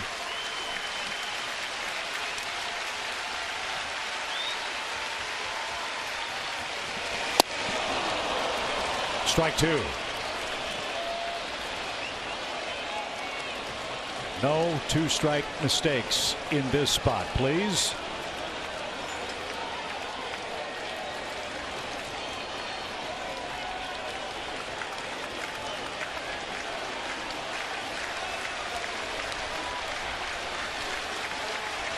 Lee bent at the waist, glaring in at Contreras for the sign.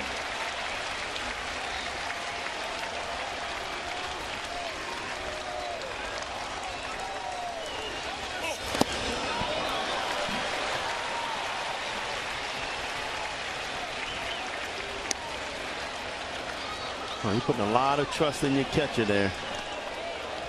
A couple of balls in the dirt. But how good is it knowing that you can do that, having Contreras behind the plate, allowing you to be able to really rip on that slider. 2 balls, 2 strikes. Another ball in the dirt.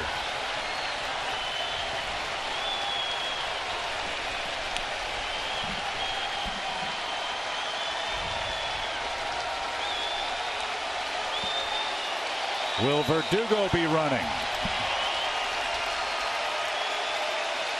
Nobody out.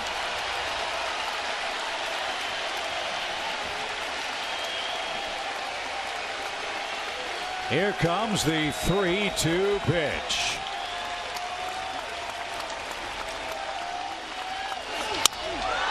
To center. That'll be deep enough to score the run, you figure. Harris with the catch. And Atlanta will concede the tie on a sac fly from J.D. Martinez. Smart play. Keep the double play in order. 7-7. And in case you wondered, these are unearned runs because the runner was placed. Lee didn't put them there. So 2 RBIs for Martinez in his last 2 trips. And Bobby Dahlbeck is the batter. Dahlbeck is 0 for 2. He has struck out twice. Remember, he replaced Eric Hosmer. When we get this game to the 11th inning, Michael Harris will be the placed runner. That could be advantageous. Short lead, the pitch. Swing and miss.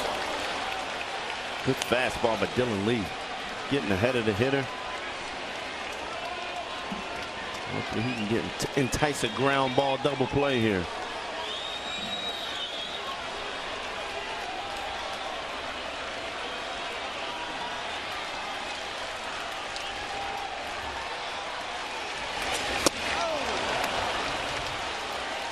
Good breaking ball. Dahlbeck now down to his last strike. That's a big pitch. If he doesn't throw, if he throws another slider that bounces in front of the plate, he may lose all confidence in that pitch. So for him to be able to throw that for a strike and get ahead 0-2 now is huge. Everybody standing at Fenway Park. Cue shot foul.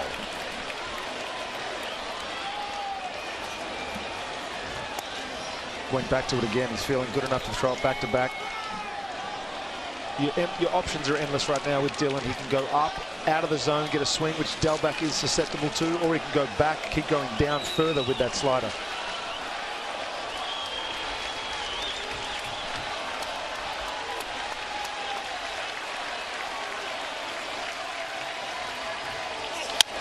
Popped up, but the wind will push that out of reach.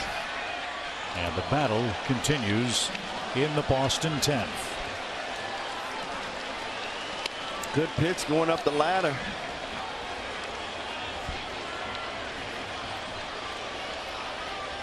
Now you got to swing there. You can see if he'll try and swing at the next one a little bit higher. Just keep going up and up until he stops, until he proves that he won't swing.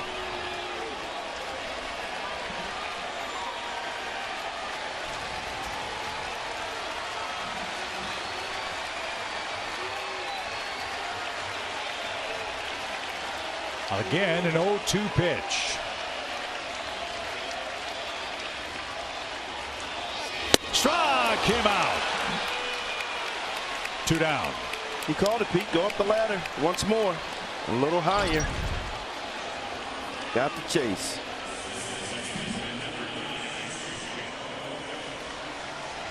So 3 strikeouts and 3 at-bats for Dahlbeck tonight. And Arroyo is the batter. He's had a tale of 2 evenings. Last 2 at-bats, he struck out. His first 2 at-bats, 2 extra base hits. Real careful on the first pitch. Riley hugs the line. Braves shift 3 defenders left side of the infield. Adrianza, the new second baseman. And just off the plate. Wow, good execution there. Low and away. That was really close.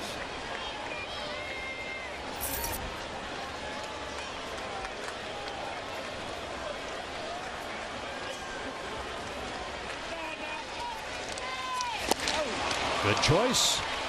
All of a sudden, Peter, that curveball beginning to bite. Sure is. It must look just like a fastball because some of the swings that he does get when it is on like it was that last pitch, it just, you don't think you'd ever see it bouncing almost like the ones that he threw in front of the plate.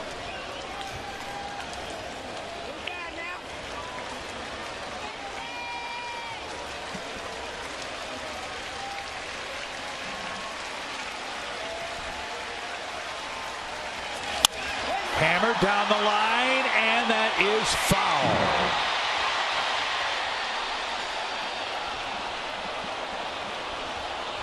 Anytime the ball goes that way, you just pray. We lose sight of it as it makes its way down the line.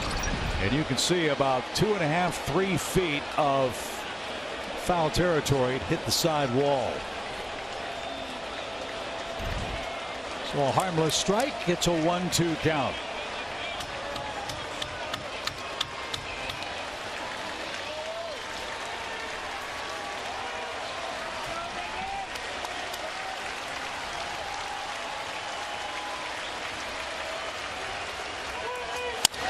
Chopper, Dansby to his left. He'll flip to Eddie, and Dylan Lee, a terrific job to force an 11th inning. Harris will be at second. Acuna, Swanson, and Riley are coming up. Here's to a big inning next in a 7-7 game.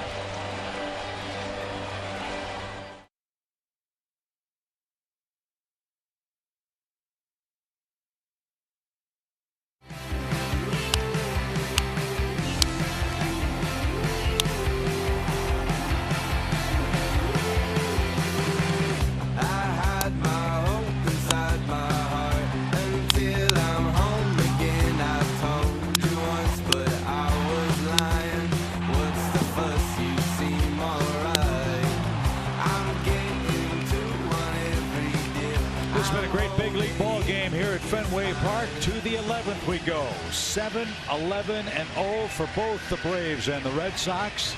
But Atlanta has an advantage here. The top of the order is coming up, and speedy Michael Harris will be the ghost runner at second base. Acuna, 2 singles, 2 runs. He's also walked. And a shot in left field, a base hit. Harris had to hold up. And Atlanta's got him first and third with nobody out. Look, it'd be great to get a big inning now. Get more than 1 run. Boston's going to have the 8, 9, and 1 hitters coming up when they bat in the 11th. Good start for the Braves, but I like what I see out of Acuna. Not trying to hit a home run every time. Got on top of that ball, hits a bullet to left field. Had to freeze if you're Michael Harris there. Good base running. Don't want to run into an out. Huge hole on the right side for Swanson, who had the at-bat of the year in the 8th inning. Acuna takes off. There'll be no throw. That takes away the double play. Easy steal for Ronald, his 24th, and now exactly what you hope for. A hit means 2 runs potentially.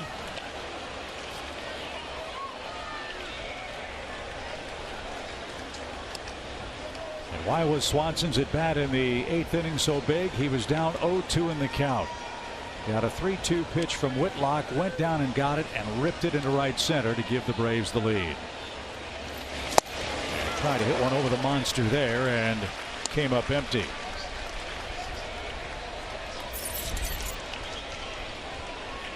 So it's all set up for Atlanta for a nice inning. Second and third, nobody out.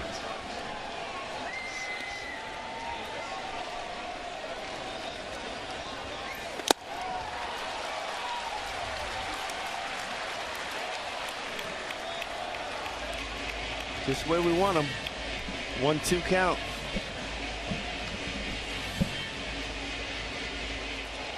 Should see another 6 pitches and then get a base hit, right, BJ?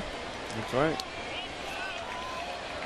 2 lefties are warming in their respective bullpens. Austin Davis for Boston. Tyler Matzik is warming up for the Braves. 1-2 count. Hit high in the air, curling toward the corner and right. Verdugo over near the stands and can't get there. It was too far out of reach. And another swing coming for the Braves shortstop, Dansby Swanson.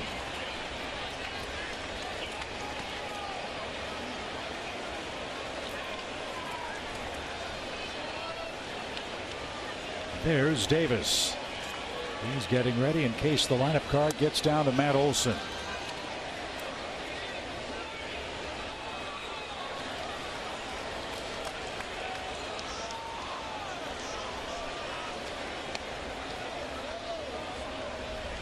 Infield creeps in. Dansby pops it out of play.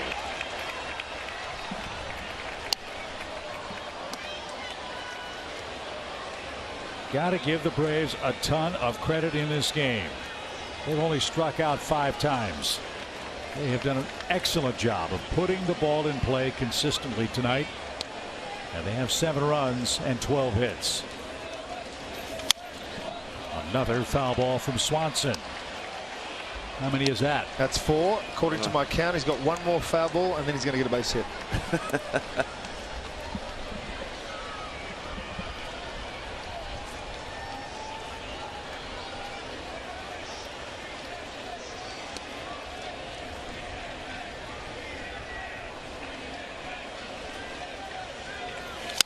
Sharply hit, but right to the third baseman Devers, who throws a strike. Second and third, 1 out now, and Austin Riley becomes the key man in the inning.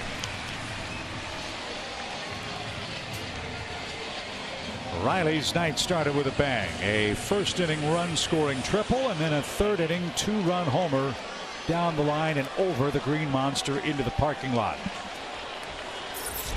Big decision here for Core. I thought he might try to intentionally walk Austin here to load him up, but he brings the infield in. Line drive, base hit, Braves lead. Here comes Ronald, they're going to wave him.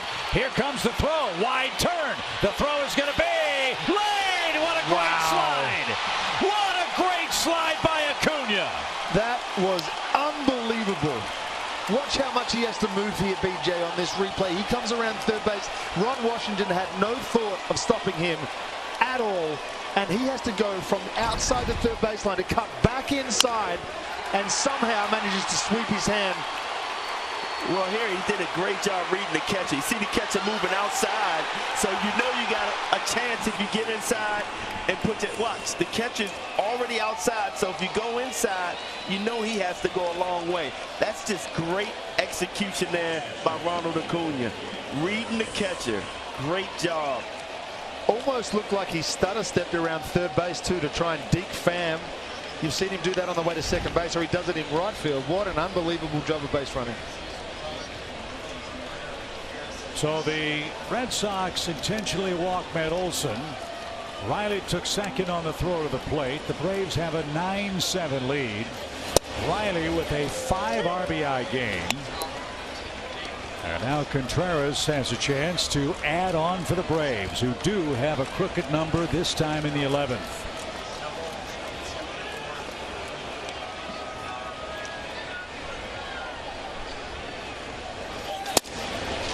And a strike. I think a bad decision by Core. I would have intentionally walked Austin to load it up, bring in the lefty against Matt Olson.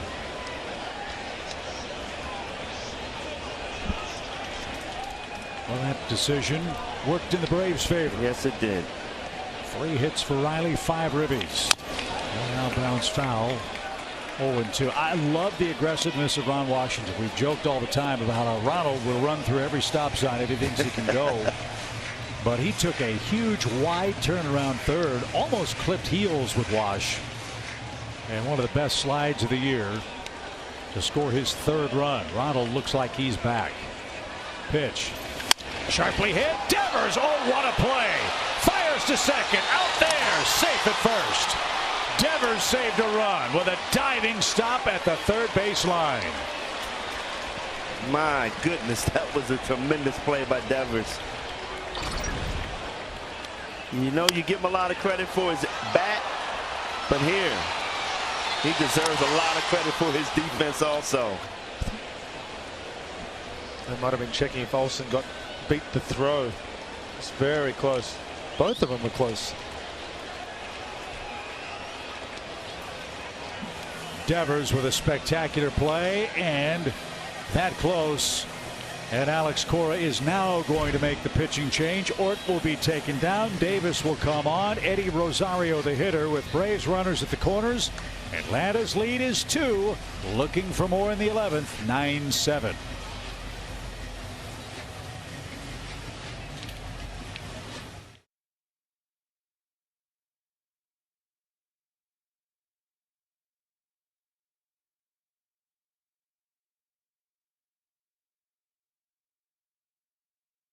Then speed on the bases, and Ronald Acuna Jr. showed that off here in the 11th inning. I mean, that's a bullet to left field. Didn't think Ronald was going to go, but he wasn't even thinking about stopping. But an excellent slide, reading the catcher. Once the catcher went to the left, he goes to the right. Wow. Rosario scalds the first pitch to left, and Austin Davis, one pitch, retires him. And that sends us to the bottom of the 11th inning. The Braves score twice. It's now 9-7.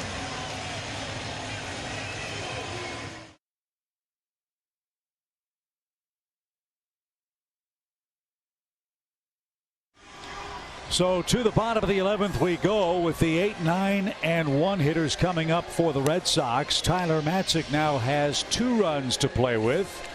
And since coming back from the IL, a .321 earned run average. Pretty respectable, but if you speak to Tyler, he knows he's not back to the form that he was in last year, but it's been a slow process. He's getting there. The walks are a little bit concerning for me, but for him, if he can land something other than that fastball for a strike, he'll be money. That's a good point, Peter. Last 3 outings for Tyler, 5 walks in his last 2 2/3 innings. You can't afford that in this game. As Kevin Plawecki, the catcher, will lead off. There is Arroyo, the ghost runner, at second base. You've got Plawecki, you've got Duran, then you've got Tommy Pham. And Devers looking as well.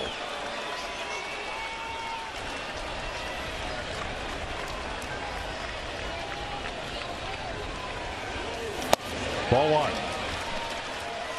There is more action in the Braves bullpen. Jackson Stevens has started to play catch. Braves are down to 2 relievers left tonight. Jackson Stevens and Huascar Ynoa.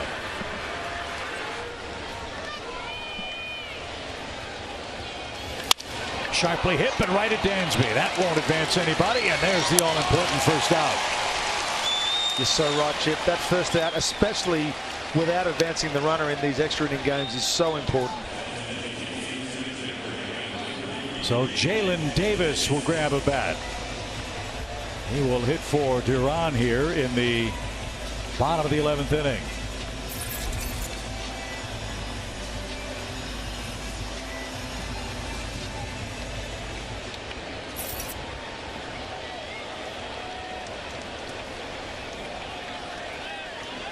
Davis has played all the outfield spots at AAA for the Red Sox.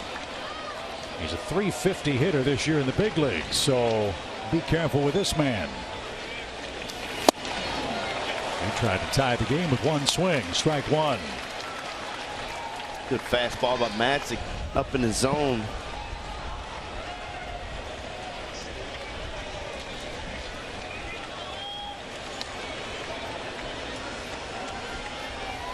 Slightly choked up in the right-hand box.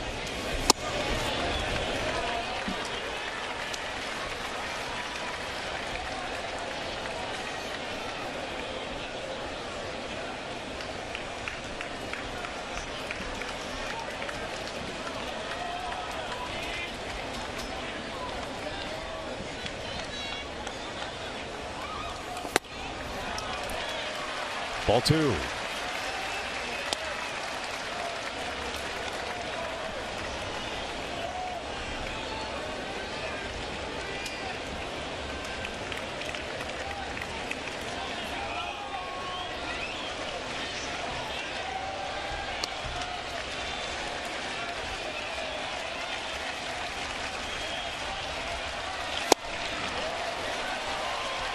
Good fastball from Tyler, even count.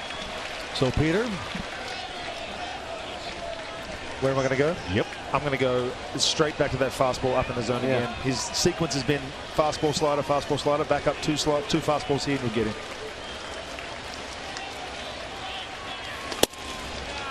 He threw the fastball, but missed his spot. Now it's a full count.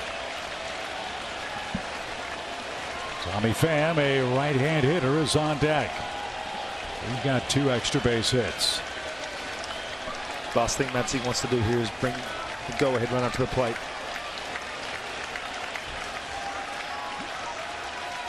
So from 1-2 to 3-2. The pitch. He got him.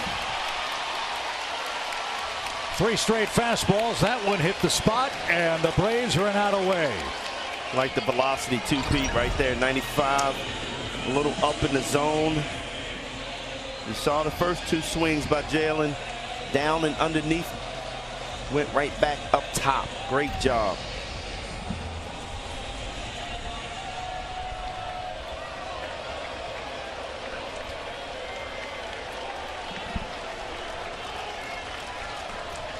I would challenge Pham up top with that fastball also.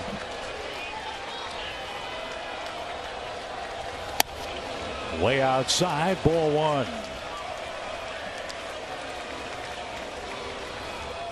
Tell you what, William Contreras is getting some work tonight. Balls in the dirt. He's having to reach out there on those fastballs way away. Man, he is getting it in. And man, he's made some big stops when he's had to behind the dish. 1-0 pitch. Floated that in beautifully. Even count. Great slider behind the count there. You're right. When Dylan Lee was out there, Contreras made some unbelievable stops behind the plate and saved a run from scoring easily.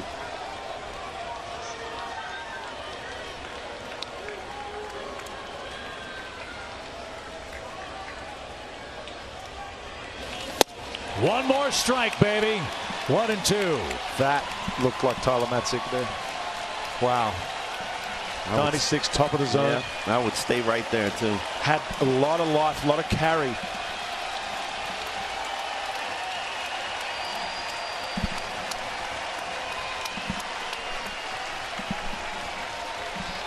A ball and 2 strikes. Driven out of play. Stay right there. He was late on that pitch. Yeah, he tells you exactly what he's looking for by that swing.